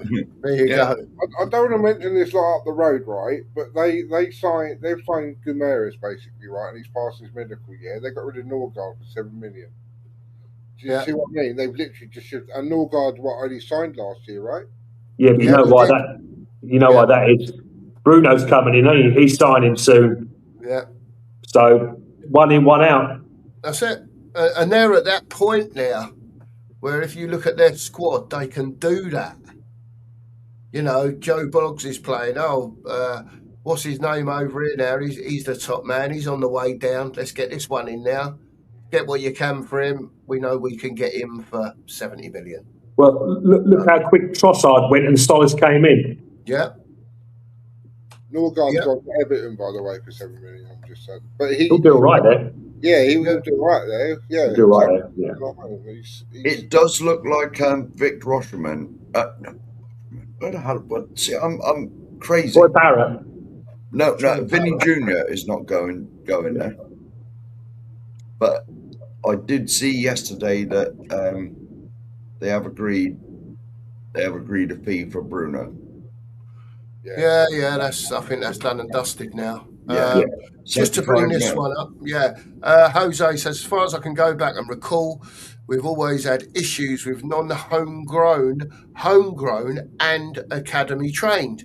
Not a new issue, just poor planning over the years. And then he adds to that, it does appear we are trying to address this now. Yeah, I'm still shit scared about the forwards, Jose. Yeah. You know, again, I'm not saying they haven't done what they've done in the transfer window. It's like, but what's been going on in the last 4 weeks? You know, the World Cup's finished. It was gone. They might be working, as you and I well know, Mark and Jose and Steve, that they probably have been trying to do stuff behind the scenes. I'm not saying they're just sitting in their chair smoking cigars all day, right? But we're 4 weeks in after buying 6 in the first couple of 3 weeks. Oh, can everyone hear me? Yeah. Oh, sorry. The noise went off in my ear roll. We've done what we've done, and then all of a sudden now we've gone 4 weeks with nothing. When I think there were players out there in the last 4 weeks that were gettable to come at Tottenham, and it just makes it so much more difficult, as we've been speaking about, like you lads said earlier on, about getting the right player in, not wasting the money. And that may well be what they're doing, right? But if you want the higher echelons of footballer at your football club, and I'm not talking elite, but under elite, but good players, then you've got to go and pay the money and get these players in and do it early. That's just where I am with it now. I can just see it being more average strikers coming in. That. And I hope I'm wrong. If I'm wrong, I'll come up and say, do you know what? Fair play to them. But I think they're shitting themselves basically, because obviously, with the fact that we finished 72 seasons in a row, and yes, all right, in the past we have spent money, but we spent it wrongly. Right? You could even go back to the Gareth Bale money, where they just splurged it on 8 players, or how many players it was? 7. Yeah, 7. Yeah. Only one of them worked out in Ericsson, right? Yeah. So, I think that I think they're worried about spending it in the wrong way. which is really really dangerous as well. Because if that's the case, yes, you can err on the side of caution, but if you're going to leave it till the last minute to then scramble around again, we'll be back to square one because we could end up with the Amawani type, couldn't we, up front on the last day of the transfer window. And obviously they scrambled around last year, got Mawani, and what did he do? Absolutely nothing. Made us no better. So it's a risky game to play, but I don't know. Do you know what? I'd love to sit here and say, yeah, they're doing stuff behind the scenes, but you just don't know, do you? I'd love to say this time next week, oh great, we've got two forwards in, whether it be a left winger, a striker, or do you know what I mean? I'd love to sit in next week and say, And Steve, if we didn't get anyone in, right, for whatever reason, right, I don't know, that they just can't find the right profile of player that they want, whatever it is, right, or they just don't want to spend the money, whatever the reason is, right, where are you at then with this transfer window, with the business that Spurs have done? Let's imagine it's shut right now, Yep. right, we didn't get a striker in, where are you at with it? well, we all know what would happen. The video would, the same churned out video from Langer would come out saying, well, we tried, but the market, there wasn't really we couldn't find the right striker to come in. We got players coming back, i.e., Kudos, Madison. You know it's coming, right? If we don't, if it's shut today, or even it shuts on September the 1st, and we don't get forwards in, the same video will come out saying we tried, but the market wasn't really there for them. So we've got a bloated squad. We've got players coming back. You can hear it. You know it's happening. You know it's coming, right? But the difference is obviously they've spent quite a lot of money so far. So fair play. They've put the money down to get a Tonali, a Fernandez. We've got free signings in Senesi and Robertson. Fine. Premier League experienced players, which is different. We haven't spent like a lot of money on youngsters, right? Apart from Fernandez, you could say he's a youngster, 21, but that's fine. But you just know that if we don't sign forwards and we are struggling the first part of the season, the fans are going to get upset. The fans are going to turn on De Zerbi. De Zerbi's going to get frustrated, and we'll be back to the same cycle as we have been for the last however long it's been. So I think they need to be wary of that, because our fans, the fan base and the players last season was fractured. The fans and the club were fractured, right? Hopefully, and De Zerbi kind of sorted that out by saving us, so by simplifying it and actually playing proper players. So yeah, but like I say, you know what's going to happen if we don't do it. The same thing's going to come up again. Same video. It's going to get toxic again, and we're going to struggle. So I think they need to be really cautious on that. But will they? I don't know. Only time will tell, mate. Yeah, that's true. We've just got to sit here and wait, which I know is frustrating, but it is frustrating because you thought when they were chucking money at it, they thought, okay, yeah, come on now, give me. Even you guys have said it. Give us more. Fair play to what they've done so far, but we need forwards, and we're now 4 weeks later, nearly 5 weeks later. Yeah. Norm. Listen, he's not my cup of tea, Norm. To be honest with you, but listen, that could be the type of striker we end up going for, mate, because he's a runner. He runs in between the channels. He's busy. Does he score enough goals? Probably not, mate. Probably not. But he got 2 for Chelsea last season. Would anyone take the lap over what we've got? Yeah, there's a question for you. Would anyone take the lap over what we've got now? To me, you're just adding more bad and bad, aren't you? You know what I mean? How many more crap strikers do we need at this club? He got two I'm goals. just saying. I just want to get one that knows where the bloody net is. There you go. See, Dan was a German Shepherd. That was it. Yeah, phone's going mental. I don't know why. Sorry about that. Yeah, Dan was a German Shepherd. I think Benji was a Rottweiler, I think, or something like that. Anyway, there you I go. do apologise. You just called my dog stupid sheriff. I do apologise. Oh, hello. As she turns up, the little Staffy's just turned up for a stroke. There you go. Bless her heart. Bash, how are you, mate? Morning. Another day since Yeah. we've spoken.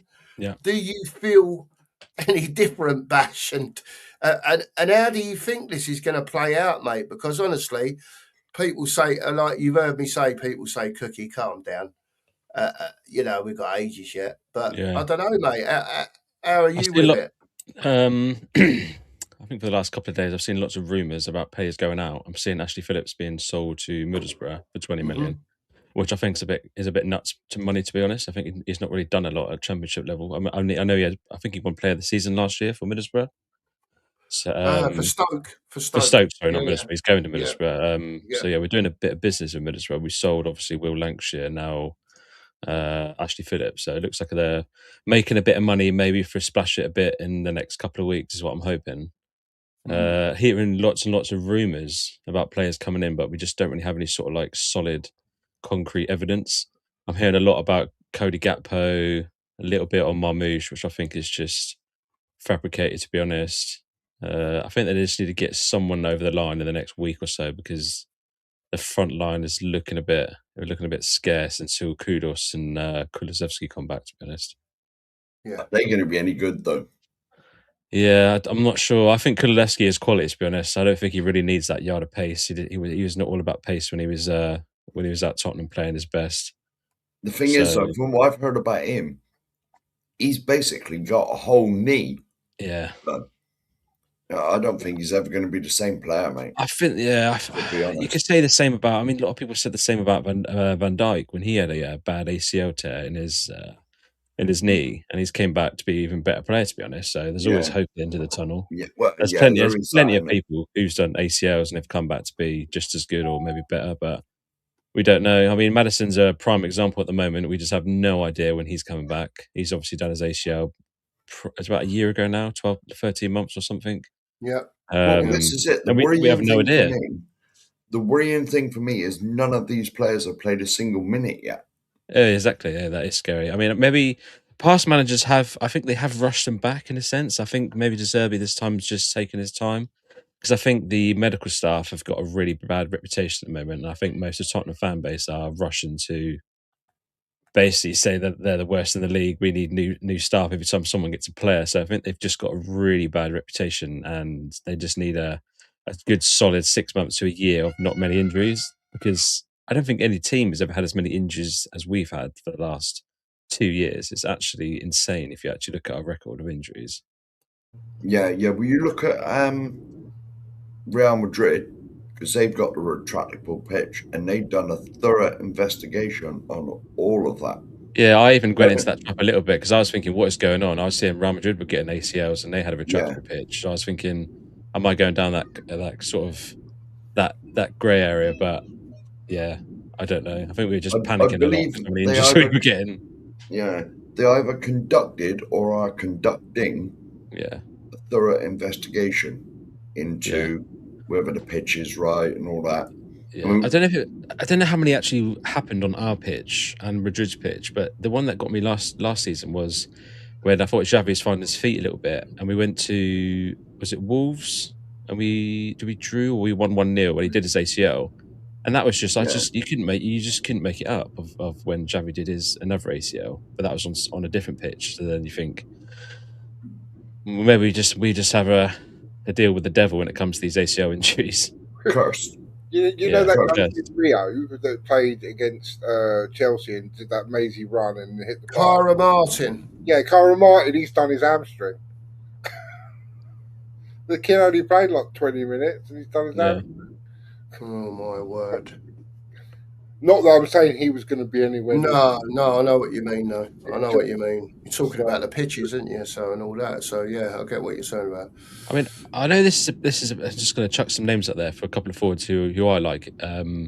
And I'm not sure if the deal is actually done yet for Iliman Ndiaye, but I really like him off the left. I think he's young. I think he's got talent, and I think he sort of lights the place up. Some of the times I've seen him for Everton, he takes on his man. He obviously can improve, but I really like Iliman Ndiaye, and I don't think he would cost that much.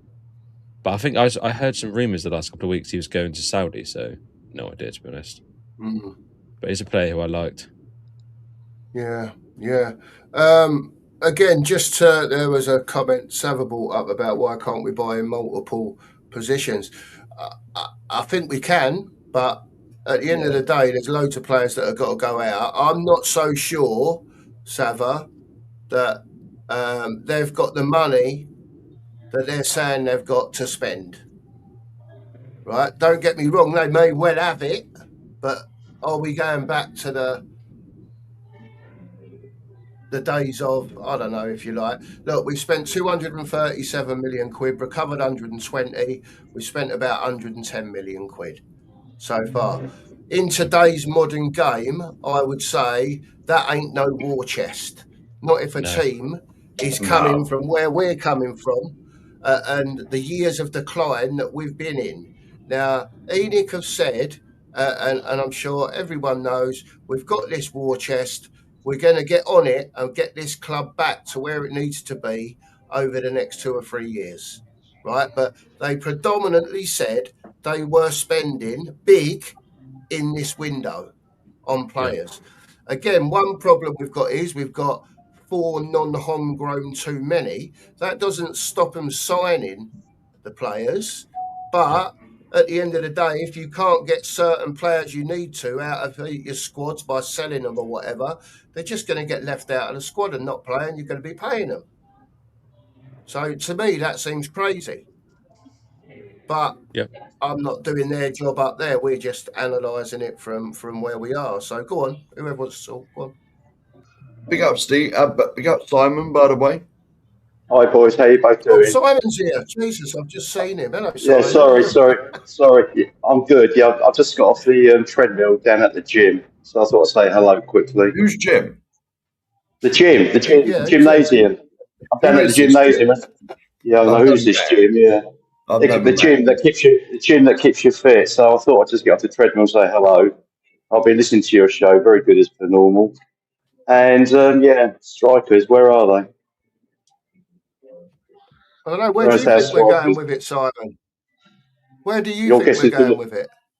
Well, I'm hoping we're going to go to Turkey and get Osman. Just pay what they want and get him over, and that will really be the bee's knees getting him in. I couldn't agree more. He's lighted up in every league. He's the one. Because Atletico Madrid can't afford him, as you know. So Spurs, I'm sure Spurs can do it. If they want to do it. Get him in, and if that's their last one of the window, I'll be very, very happy. Yeah, just getting him in, that'd be brilliant. Because he's a top player. Because if you want to dine at the top, if you want to dine at the top table, you've got to get the strikers. The top strikers, you've got to get top strikers. You want to dine at the top table. There's no good sticking with Solanke and Richarlison because they're not the answer, and I do not want to be seeing them this season. No, we can't stick again. He's just honestly. We can't go with them again. I can't. But we've got the cake. We need the icing. Yeah. One or two real top strikers, and I think we're in for a good season, boys. I really do. We'll have to wait and see. But like I said, go on. Sorry. That's why I'm just thinking. Simon, you're right. I think we'll end up with Gakpo, and that might be it. I don't know. It might be Gakpo. But Spence going the other way. Yeah, the whole Spence thing sort of boggles my mind. I don't really know why we would sell Spence, to be honest, especially for such a low fee of 35 million to be an English player. I'd rather get rid of Udogie. Yeah, so would I. Yeah. Get rid of him. Keep Spence. Yeah. Udogie's never fit. Yeah, exactly. Yeah. He's going to be the same again this season, so why bother keeping him? Yeah, exactly. So I'd rather get rid of him and keep Spence. But if Spence goes, he's going to. If Porro gets injured and Spence is gone, he's going to be playing right back, Archie Gray. Yeah. You know. You can see it, can't you? Yeah. So get rid of your Dogie back, get rid of a fullback, get rid of him, and kick Spence. Yeah. That's what I'm thinking Yeah. anyway. But anyway, what do I know? Yeah. But we'll have to wait and see on the Mark, strike. we'll have to wait and see. Mark, how important is it for you now that we've got to get a striker in as soon as possible? Or is it just a wait and see what happens now? Now, I've said this, like me and you are obviously like, I would say getting towards our senior years. When we were both growing up, mate, 70s, 80s, we always had a wealth of top forwards. 60s as well, Cookie and Sheriff. 60s. That's me. So I'm on the 60s. Yeah, the 60s we had a great place. Oh my goodness! Oh, from 67 onwards. 67 onwards, I remember. Well, you can join us in your senior club then, Simon. Well, I'm 68, so yeah. Yeah, so, but like, I can always remember, we've named the players we used to have as strikers, top players. Since Kane left, and you can include Sonny in this because he was a striker, sort of. There's nobody. Nobody is absolute disgrace. When you look back, if you can remember back all through our lifetimes, who we've had, and now we've got nobody. We've got Dumb and Dumber. Yeah. And that's the end of it. You know, because that's what we got now. I mean, I said months ago, you could take Richie and Solanke, put them both in a blender, blend them up, whiz them round, and you wouldn't even get half a Harry Kane. No. Not even. That's what I'm saying. That's what I'm saying. Go for Osman. He's the nearest, isn't he? He's the one that we should be trying to really go for now, Osman. Yeah. They will sell. They will sell him. So go for him. If we got all these wedge, go out and get one. If we got more bread than Warburtons and more peas than Birdseye, just go out and buy them. Yeah. If. But it'd be Gakpo. See, he doesn't set the world alight either. No. For me. No, not me either. I want Tottenham to make a sign-in where I go, wow. Well, there you go, Osman. That's what I'm saying. Yeah. There's your wow signing. Get him in. That would make me go, wow. Well, it made me go, wow. Last time I went wow was when we got Klinsmann in. Exactly. And me as well. How many years ago was that? Yeah. In the 90s? 94. Remember that? Cool. I nearly fell out my bed. Yeah. I think I did. If we got an Osman in though, right, that'd be really, really good. But I think we need to fix our wingers because I don't trust our wingers to do anything. We need a left winger and a striker. That's what we need. How do Atletico get Romero and Osman in one window? They ain't got the dough for that. Yeah, there's no way. They'll have to sell Alvarez in, won't they? Yeah, we'll have a bit. Yeah, I suppose so. Yeah, I suppose. We said earlier on, is there a chance that could be on an Alvarez to Tottenham? I don't know. Just asking. No, probably not. But yeah, I don't think so either. Morning to the Danalist who's just popped in to see us. How are you, Dan? Yeah, morning. I'm just going to answer this one quickly. Just wrote down when they score, you punch it. It's more of a shock to me when they actually score. Listen, whoever's on the pitch, we still support them. Oh, of course we do. We're allowed to critique Beast. It's just what we try and do on here. You know, it's not a case of, oh my God, they're playing, so we're playing with 9 men. I'm not going to support the team today. Of course, we want them to do well. If they're on the pitch and that's what we've got, that's what we've got. But we obviously want better. I think everyone wants better, Beast, than what they've got. You know, but it is what it is, man, at the end of the day. And we won't stop critiquing Tottenham, and we will not stop critiquing the owners until they do it correctly. It's as simple as that, mate. It's just how it is. Dan, morning to you. Hope you're well, mate. How are you? Big up everyone. Big up chat. How's everyone this morning? Everyone okay? Yeah, all good, man. I don't know. Well, I Yeah. am. I Good. can't speak for everyone else, Yeah, all but good, yeah, I yeah. think so. Good Yeah, Come on, conversation. down there. Let's give us a bomber. What you got? No, I haven't got any bomber. I mean, I just going back to that comment. What's his name? Beast. Beast, I yeah. know. Yeah. It was up here. I mean, look. The simple matter of fact is that Solanke, Richarlison are not. They're never going to be good enough. We've got to be honest here. They're not going to get the goals, assists. They're not clinical enough. They're not technically good enough. And yeah, of course, we're going to celebrate goals when they score. We're fans. Yeah. That's what we're going to do. But look, we need to upgrade in that forward line massively. Just looking back at some of the stats under Kulu, Madison, you know, they're not amazing. You know, kudos. I know he only had half a season last year. It's what he had 5 assists, 1 goal.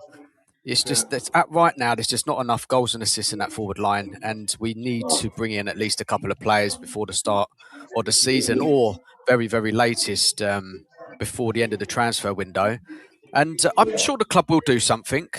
I mean, it's just very frustrating, isn't it, as fans, that we're all waiting here patiently, some more than others, for these players to come in. The club will bring someone in. Again, the player who comes in or the players who come in, fans will disagree or agree on. We don't know. You know, every fan has different opinions of different players. But for me, if De Zerbi has given it the okay, then we've just got to go with it. He's got to make it work. So it's as simple as that, really. For me, really, we've got to get the players in. I'm sure the club are working hard at it, but I think they've hit a bit of a wall, haven't they? Because otherwise, these players would be closer to being here. And I don't know what the hold up is. We all saw what De Zerbi said yesterday, that the club have identified who they want, and they just got to go and get it done now. And what the hold up is, we don't know. You know, top strikers playing, or players with good assists, good goals. Yeah, clubs are not going to release them easily, are they? They're going to want a lot of money for them. They're going to want replacements. So, but it's been dragging on a bit now, isn't it? This summer, and we're all getting frustrated, and it's just getting closer to the season. Fans are starting to panic. Because we want these forward players integrated into the side as soon as possible, get used to De Zerbi and the players that we have. And it is just a waiting game now. And guys, I know it's not easy, but it is what it is, isn't it? We've just got to wait patiently. It's like I said, Dan, when we started this window and we smashed the wage structure twice in 2 days, all these players were coming in. It was like a queue. Come on in, sign here, sign here. It was honestly a queue coming in. And now for it to suddenly go quiet, I was honestly praying that by July the 30th or 31st, whatever the last day of July is, we could have sit back, smoke a pipe, put the slippers on, job's done. We're ready. No, it's never that easy, is it? It's never, Sheriff. It's never that easy, is it? No, Spurs? I know it's not. But we the never way do we started things. the window, Yeah, the way we started the window, I was thinking, oh, come on. Yeah, Of course. Yeah, I thought we were going to sign the lot. Yeah, of course. The excitement, the optimism was building. Spurs are moving differently. We've seen it all, haven't we? What everyone has been saying. People even saying that Spurs are in a title race next year. Yeah, Really? Bonkers. People say that we have to finish top 5 now, top 6. A top with this 10 level of finish would be spending. lovely. Yeah, but it's a steady. It's steady going to be season. it's going to be a steady thing. Like I said the other week, who knows? If Tottenham did go and buy strikers, they could all hit the ground running, right, and go bang, bang, bang, bang, bang, right. It does happen. It has been seen before, right? But Man United last year. yeah, even if we didn't, we went and got a striker and a left wing, or a striker and a 10. We've got no 10s, for God's sake. We've got no creativity. And I know people could say, well, you've got 3, but we haven't. They're injured. All injured. That's right. They're injured. We're talking about here and now and the next 5, 6, 10 games. Do you think there's an element of the fact that we've only got 1 game a week, and if we do eventually get these players in, De Zerbi's got more time to work with them on the training ground to get over what he wants, as opposed to like signing them and then playing every sort of three days like we did last year in Europe. I think personally they're relying on the likes of Kudos to come back. They're relying on the likes of Kulu to come back. Madison to come back. Mark made the thing earlier on. They're all made of sugar glass. That's They're right. all made of sugar glass. What is the point of having them if they're not available to play? As I've said, mate, many times, best ability, availability. I'll let you guys take over while I go through the chat. Go on, We've people. got no replacements for them. That's the thing. That's why they're still here, because we got no replacement for them. Well, we got Madison, we got Xavi. Xavi's injured. Madison's injury prone.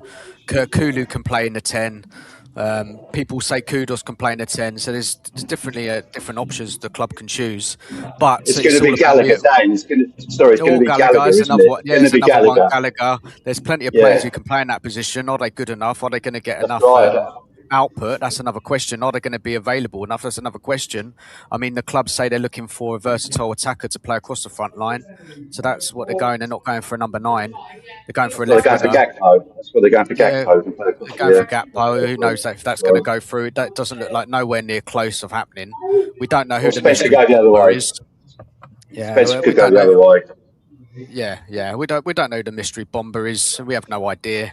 But I think De Zerbi is getting a little bit frustrated. I think because the club have made a good start, but they haven't delivered the forwards that's on his list. They've had an agreement, didn't they, in mid-March of a list of players that he wanted to bring in, and they were doing well up into the forward line, and now it's just all gone quiet. They've hit a brick wall, and they're having problems of closing those deals. And then that goes back to the recruitment, doesn't it? The recruitment team and being unable to close deals for the players that this team desperately needs.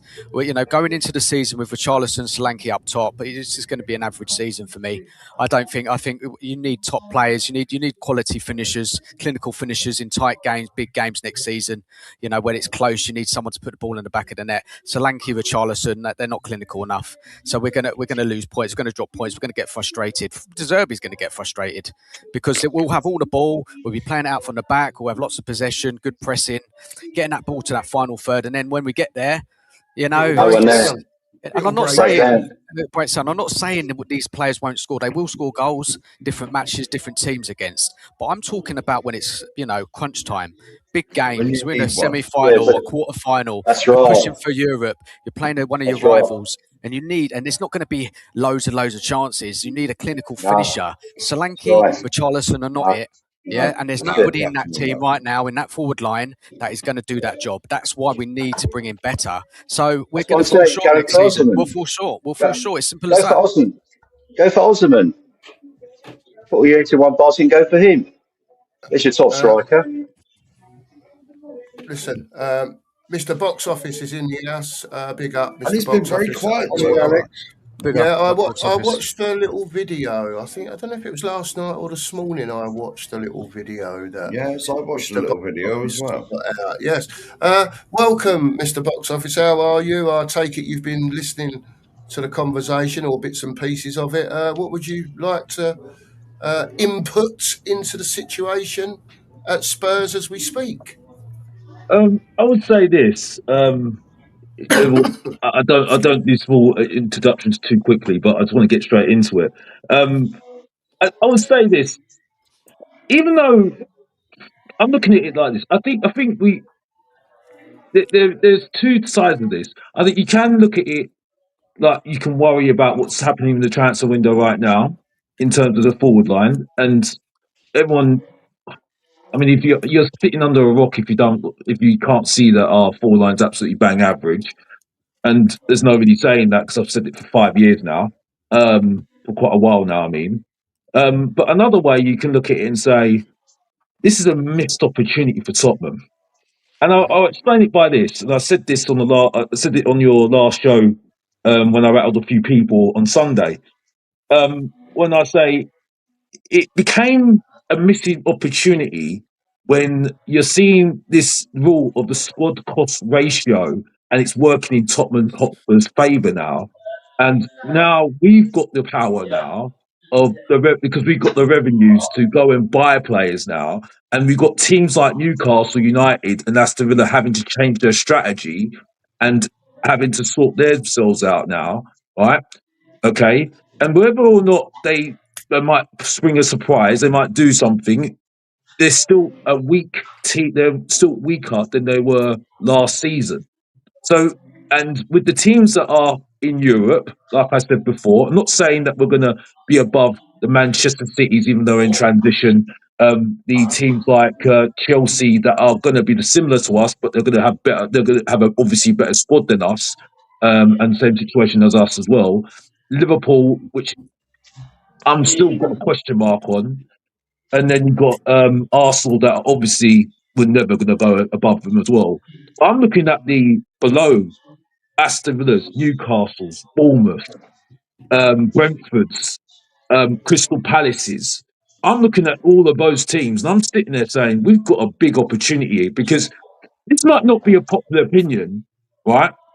But I ain't that bothered about trophies right now. I ain't that bothered about trophies. Yeah, great. But that's just something I've seen before. Great. FA Cup, great. I'll see it again. That's something I can put on my mental, see that I've said I've seen Tottenham win the FA Cup, right? But it's all about league position now. It's all about Europe. It's all about Champions League now. That's where the money is right now, right? Because Yeah, let's be honest here, yeah? box office. I'm going to come in after you, mate. I'm going to come Let's in be after you. honest here, yeah? Let's be honest here, yeah? Right? Okay. You know, with all the Aston Villa, for instance, yeah, right? Even if they won an FA Cup, even if they won a Worthington Cup, a League Cup, right? That would make no difference to them. Their league position is their focus is Champions League, Europe. That's the main thing. Everything is drawn towards Europe and Champions League. Now that's where the money is right now. That's why we've gone big this season. That's exactly why he's gone big this season. That's why Roberto De Zerbi, is at Tottenham right now because there's been big promises made to him. I'm sure of it because he wouldn't be at Tottenham otherwise, right? Because if he's the best coach going, he's got loads of other options to go to. Let's be honest here. You know what I mean? There's already been rumours about Man City. He was on their their shortlist as well. You know what I mean? So my point is, at the moment, I think with Tottenham Hotspur right now, I think it's a missed opportunity if we don't at least get into Europe this season. And I mean 7. I'm sorry because I just don't think you can look past it. I would have said, been humble and said, after being 217 places the past 2 seasons, I would have said, you know what? No, I can't be. I've got to be humble here. I've just taken 12th or 10th. It would be a good season for Tottenham. But now looking at the environment right now, right, I don't think we're going to get any better than what we're getting at the moment. And I think it's excuses now, right, especially with the signs we've made right now.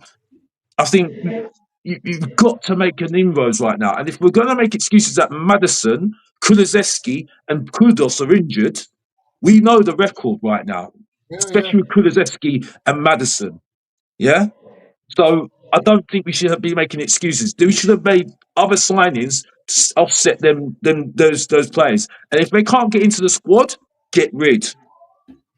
Like that, we have to be ruthless because that's what happens that's what top teams do. Back to you, Mark. I'm done. Thank you, Alex. Sorry, Mr. Box Office. Sorry, I do apologise, Mr. Box Office. Let me just bring in Dan because he wanted to reply to something that Mr. Box Office said. Go ahead, Dan. Yeah, well, why can't we do both, Mr. Box Office? I think Spurs should be doing all they can to win one of those domestic trophies next season. Not saying we'll win it, but we've got to try and win it. Champions 100%. League. This team's not ready to play in the Champions League. Nowhere near it yet. No. Yeah, Yeah, I don't want to be playing in the Champions League if the squad's not ready. If we get there, if we make it, we deserve it. Fair enough, and then the club needs to spend big again. But but why can't Spurs challenge for a European position and try and win a trophy? Right? Why not? One game a week. That's got to be the target. I don't want to just write off trophies. Trophies is so important. Because for don't fans, forget, we ain't had enough. We haven't had enough trophies over the last God knows how many years. I think we can do both. I think we can go for both next season. Don't forget, if you go and win a Carling Cup, it gets you in the conference. If you go and win an FA Cup, it gets you in Europa. And that really is the next step. That's where we should be aiming at the moment, I think. Like, not necessarily this season, especially if we don't get any forwards in.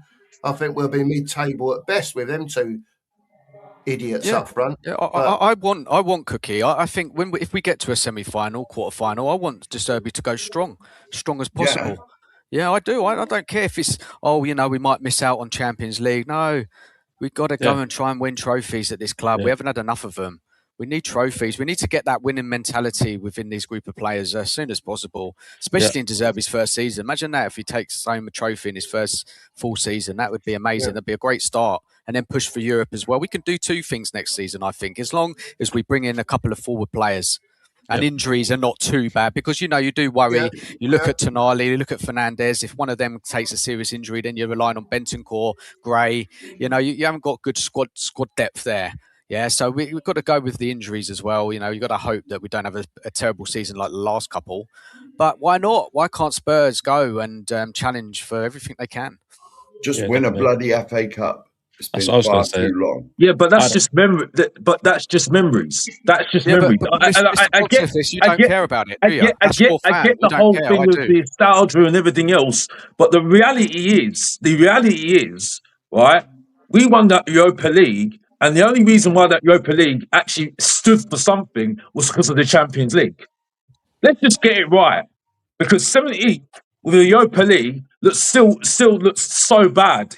European, it's good on your history books, but the main thing about that Europa League right now is that Champions League. Now, I'm not saying we're Champions League contenders right now. No, I've said 7th, right? So that's not what I'm saying here. But I'm saying at the moment is, right, especially what's gone on so far with the environment changing right now. We've been complaining a certain person on a certain show, big show, that I don't even like, I don't care about him, Spurs talk show, says that it's been so much conjecture against Tottenham. Oh, Man City, Chelsea have got all these things going on right now. Oh, it's breaking the rules, everything else. Well, now we don't need to worry about that anymore because now the rules are now in our favour right now. So where's our chest now? Where's our chest now? Because all I'm seeing is us sitting in the corners feeling sorry for ourselves, even though we've got De Zerbi as our manager. Right? So I'm sorry. Like, this is what I don't get Tottenham fans, yeah? Well, when the environment is absolutely changed, it is changed because why do you think Bodlahor has been having rants on TalkSport about Tottenham? Why do you think he's having rants about Tottenham? Because it ain't for. There's a reason why he's doing it. You know what I mean? There's a reason. You get what I'm saying? Yeah, because obviously he sees something. He says, "Why are Tottenham allowed to buy all these players when they've been crap the last 2 years? And our team are spending our best players, and it's because they spent too much money and broken rules, and Newcastle, right?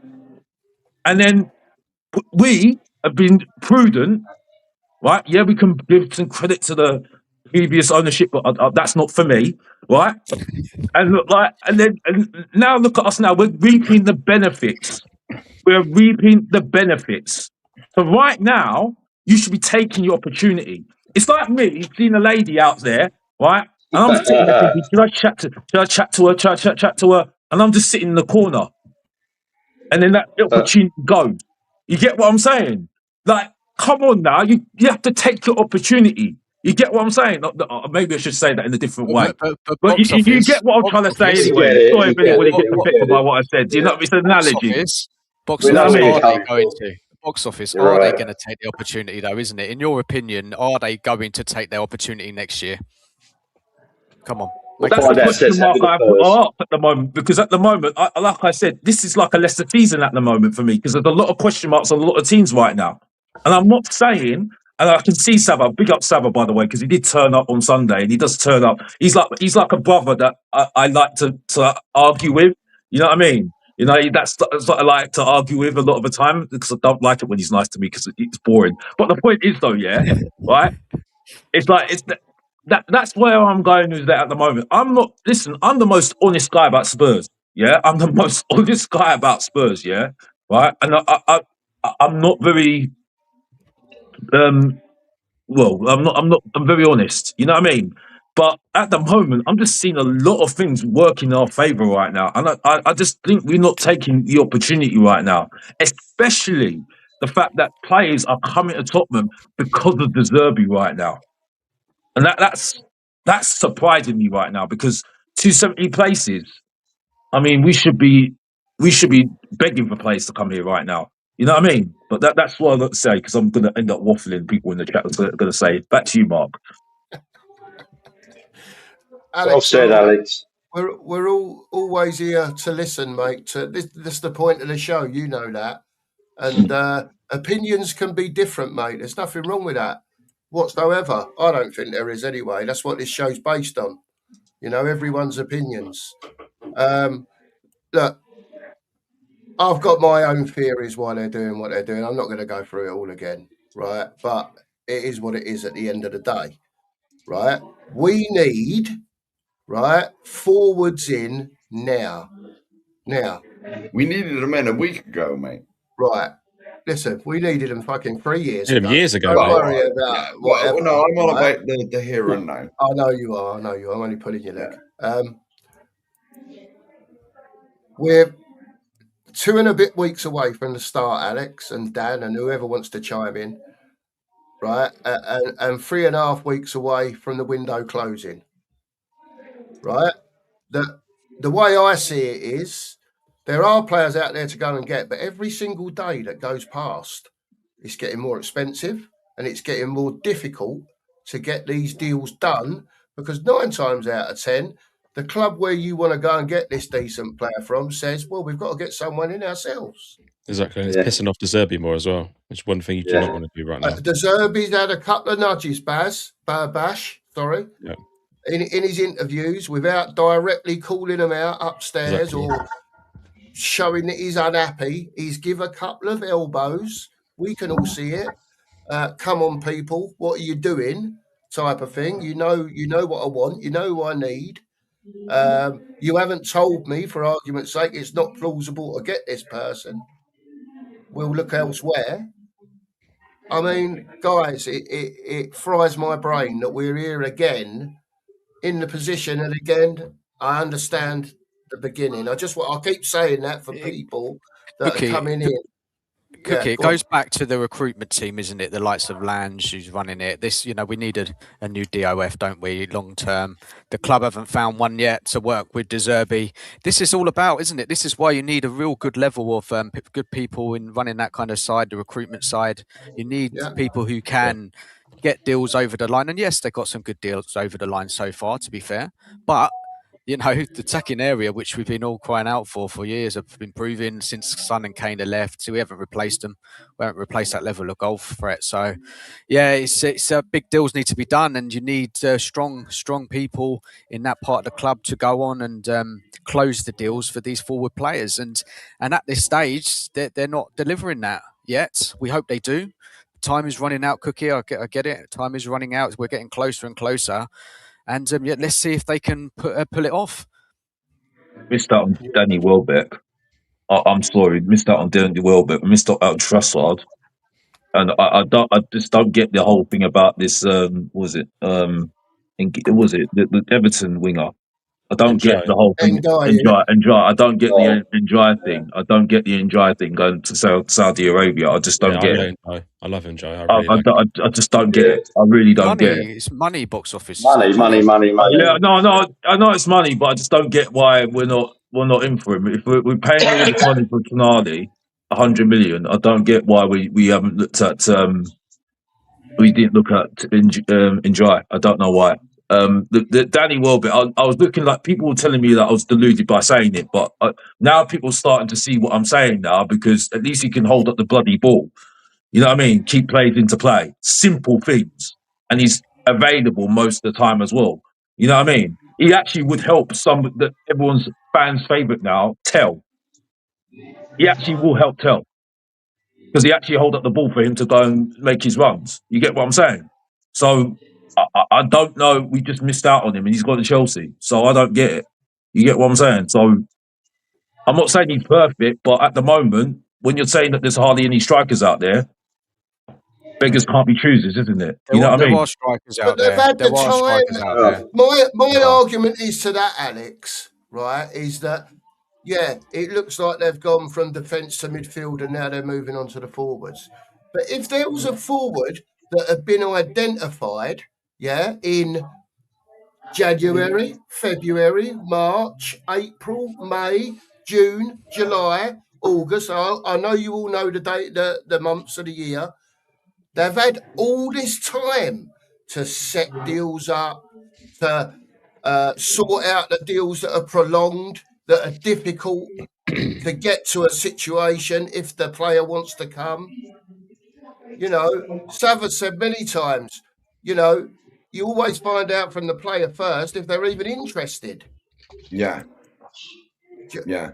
Do you know what I mean? To So, be honest, I was going to say, like, they seem to have done the defence, then the midfield.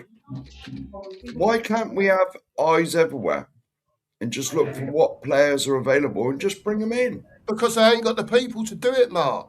If they got more bread than bloody Hovis and more peas than bird's eye, whatever the sayings are, right? If we got all this Wonga now, just go and buy them. Just go and buy them. Don't matter.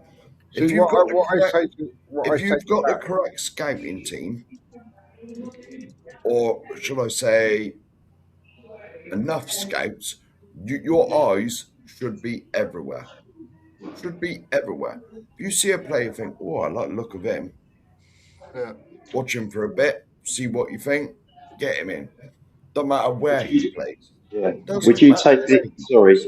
yeah. Quickly, would you take the guy from Monaco, Balogun, who plays for the USA up front? I'm not Balogun, what saying you that. call Not him saying from nothing. Monaco. From Monaco, would you take him? I'll be honest with you, Simon. He's not for me, mate. No, But same. Okay. Yeah. Okay. listen, Yeah. do you think he's a step up on Solanke? And if it came to it, is he Probably a not. step up on Solanke or Richarlison? There you go. Probably not. Yeah. Bang I Probably average. mean, not. as I don't know. I haven't watched enough. I don't know. Tottenham fans, though, as elder Tottenham fans, we've been spoilt with a wealth of top strikers. So Yeah. Yeah. Yeah. my standards are up here. What a striker should be. I'm not That's taking right. no one down here. None of quickly, I that. just want to touch on what you were saying about the striker. Yeah. Now, if you're a top striker, like Deserbi came in March, right? Because let's face it, we had Frank, we had Tudor, and then we've got Deserbi, right? So they've identified in March who they want, right? Yeah. Yeah. But the thing is, obviously, if you're a top European striker, or whatever country you play in, Premier League, whatever, if you make contact with someone from Spurs, then you don't know if you're going to be in the Premier League or not. Are you going to want to do anything? Are you going to want to commit to like say, well, you stay up? You're going to wait, aren't you, until like the summer, Yeah. so you know Yeah. exactly what's going on. What division you're in? Yeah. That's right. True. Because all right, you could say like I know Senesi and Robertson said we'll come if you stay up, right? But Yeah. That's right. And they did. Yeah. transfers, right? That's fine, yeah. So it all stemmed on that. Yeah. Basically, you're True. a top European striker. You're not going to go. Oh yeah, I'll join you, but you don't know if you're going to be in the Premier League. Or that's what it is, and that's probably what they're struggling with, trying to convince this striker, whoever it is, or these forwards, whoever it is. Look, all right, yeah, we finished 17th. We've got Deserbi in, but those top strikers would have seen what's going on at Tottenham the last few years and gone, do I actually want to go there? I agree with this, Steve. Because you got to remember, I certainly forgot the position that we're coming from. We're not in a position of strength, are we? Not well, we are with the Wonga side, but we're not in a position of strength as in a footballing side. In fact, if you're a top striker and you say, look, you've had 4 managers over the last yeah, exactly. Year, basically, am I going to get guarantees that Deserbi is going to be here in 6 months' time if Spurs are languishing in like 14th or 15th in the table? Because we all know that if Spurs don't hit the ground running next season, the fans are going to start moaning, right? There's going to be fractures between the fans and the players, which has happened especially the last 2 years. You can say 2.5 years, and then and then the board are going to get. And then what do the board do when the board ain't going to get stick, are they? Or you may get a few people, but they'll just go to Zerbi. It's not working. We spent 200, 300 million on you, and nothing's improved. See you later, mate. Well, And well, let's face it. I've had 26 years. We've had 10 managers. This is what Enoch always do, Steve. 10 managers. Enoch spend a bit of cash, and then when it don't work, the manager's the first one out the road because they blame the manager. That's why Kane went, because they weren't ambitious enough for him. And fair play, right? Total legend at our club, yeah. Top goal scorer of all time at Tottenham Hotspur, yeah. But he got so fed up because you could see it in when he wanted to go to City, and they went, "No, you ain't going to City. Sorry." And he stayed there, and he down tools for a bit, and then he actually, do you know what? I've actually got to play now, so I'm going to come back and act like I want to be here. And then as soon as Ange came in, he basically said, "I don't want to be here anymore." So he went. They got what they could for him. So this is why they should have. This is why this even goes back to the Leicester season. It was so close to winning the title that year, right? And then the following year they should have done it then. They should have done it then. 'Cause who knows where we would be now if they'd done it then? Yeah, sorry, I was just trying to catch up with the chat there a little bit while you was all chatting there. I've got a lot of in the chat. No to Balogun, I can see it in the chat. Look, last question, guys, and we'll wrap up for today by 12.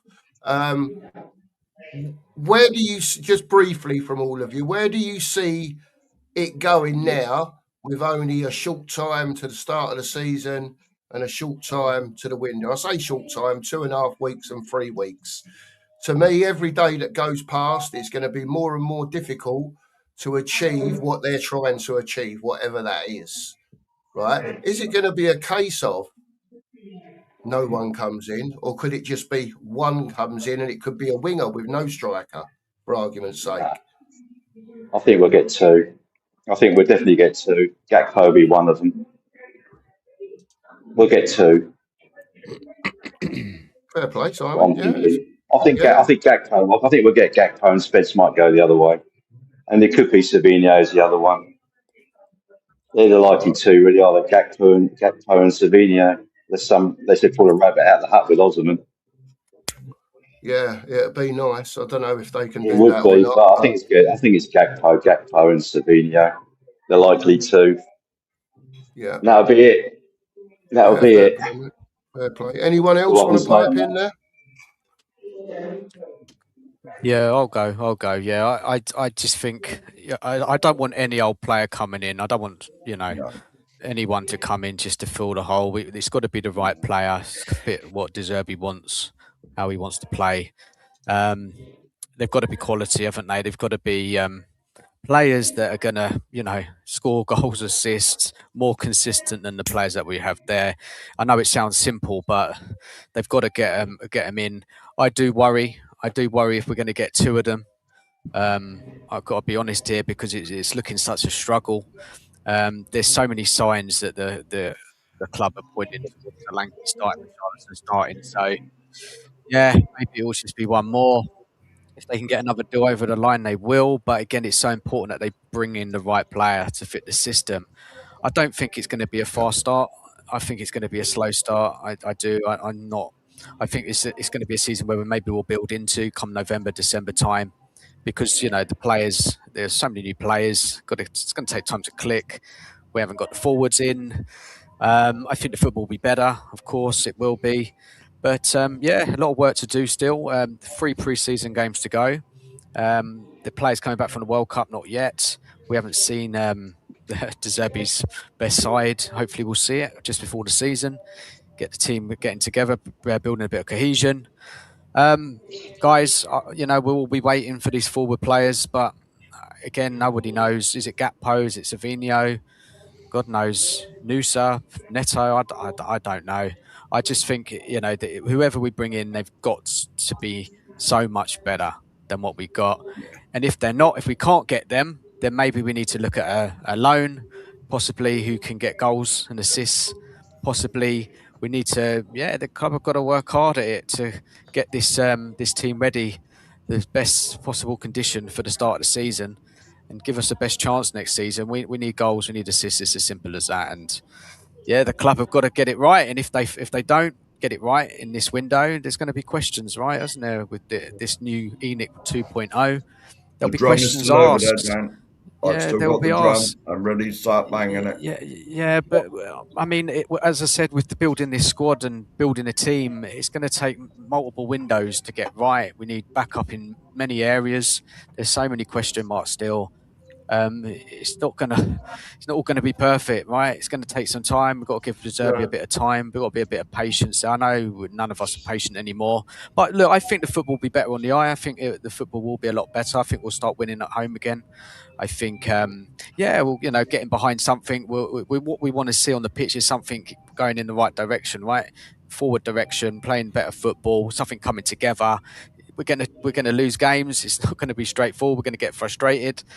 We're going to be some good wins, some losses, but it's all back. Everything comes back down to the recruitment, doesn't it? Really, this is why you've got to have the right people in that area. And yeah, it's all right, well and good. De Zerbi saying, "I want this player, I want that player," blah blah blah. We can all say that, right?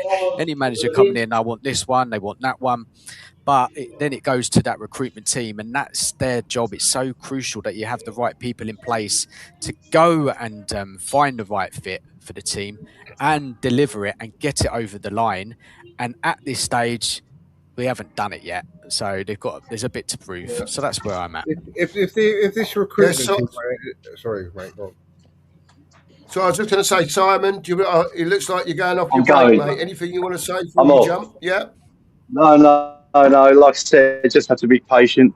Being a Spurs fan, that's all it's all about, and being patient, and just see what happens and take it from there. I'm sure something will happen, but I just have to wait and see who it's going to be. But I think if he's going to be, he's going to be Gakpo and Savinho, and that'll be it. That's all I can say. Fair play, Simon. Fair play, Rinse and mate. repeat. Fair play. Yeah. Okay, Thanks for boys. joining us, mate. We really appreciate it. All Have right. a great day, mate. All right, And take Big care up, of Simon. yourself. Big Thank up, you. Simon. Yeah, you Bye, too. mate.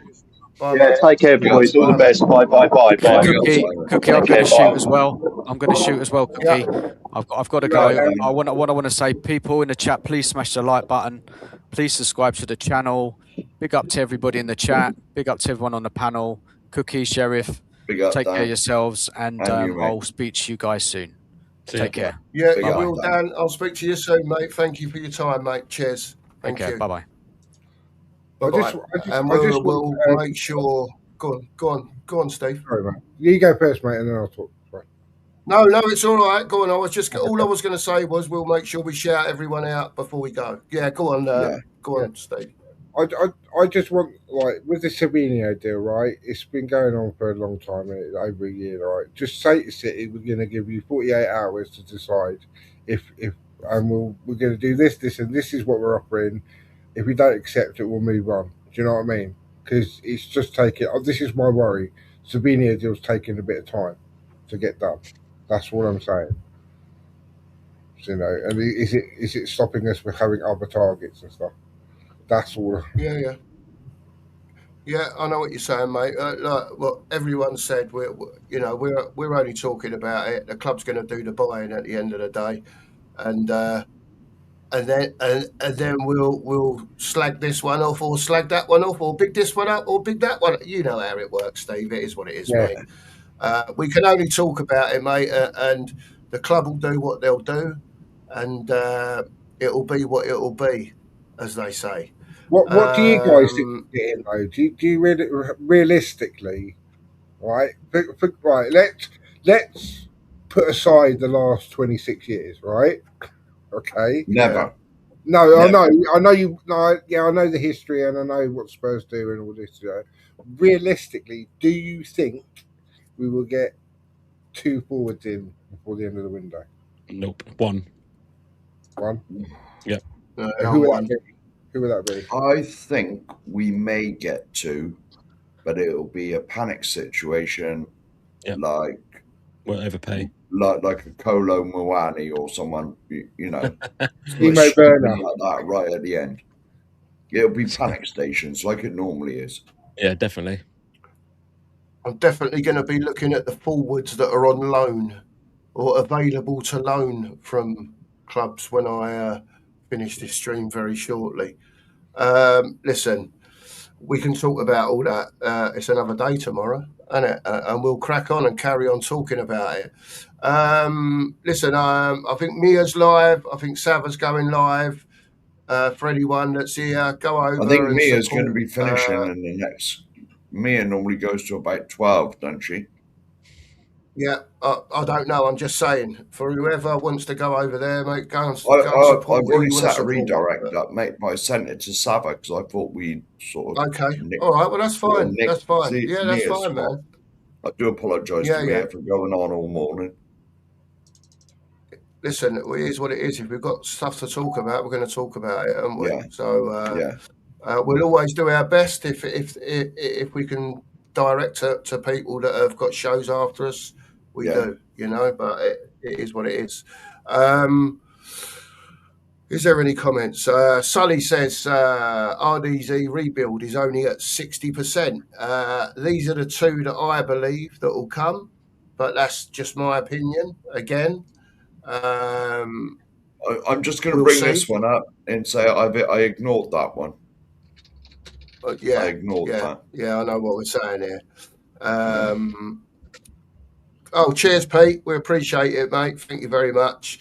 Yeah, we're going to wrap up now anyway. Just one I wanted to bring up from Armour Bozo. What are we doing here? Sent in a super sticker earlier on. Big up to you, Armour Bozo. Thank you very much for your support. Big up to Steve. Big up to Bash. Big up to Danlist. Big up to, and my memory's shocking, by the way, everyone that's been on this morning. Support all the Tottenham channels. Get over and subscribe to everyone. Different views. People have different people on. That maybe what come on here. You get to hear all different opinions. Subscribe to everyone. Like their streams, especially today. Subscribe to us today. I think we were 23 away from the magic 1400. No, So I looked just a minute ago, mate. We are 18 away. 18 away. Big up to you lot. 18 away. 18 away. Anyone that hasn't subscribed, please do. Big up to Steve. Thanks for coming on, Steve. No big worries, up to mate. Bash for coming on. Yeah, And big up to everyone earlier on that came on. Do us a favour. If you're going over to Savas, just stick in there 2 marks raid for us. We would appreciate it because he has a lot of people that watch him that maybe don't know about us. So stick 2 mark raids in and tell them get over to the 2 mark show when you've got a chance. Big up, everyone. Take care. We will see you in the morning at 9:30, as usual, for the next edition of the Breakfast Brunch. Take care. Have your best day, everyone. And always, as always, come on, you Spurs. Come on, you Spurs. Come on, you Spurs.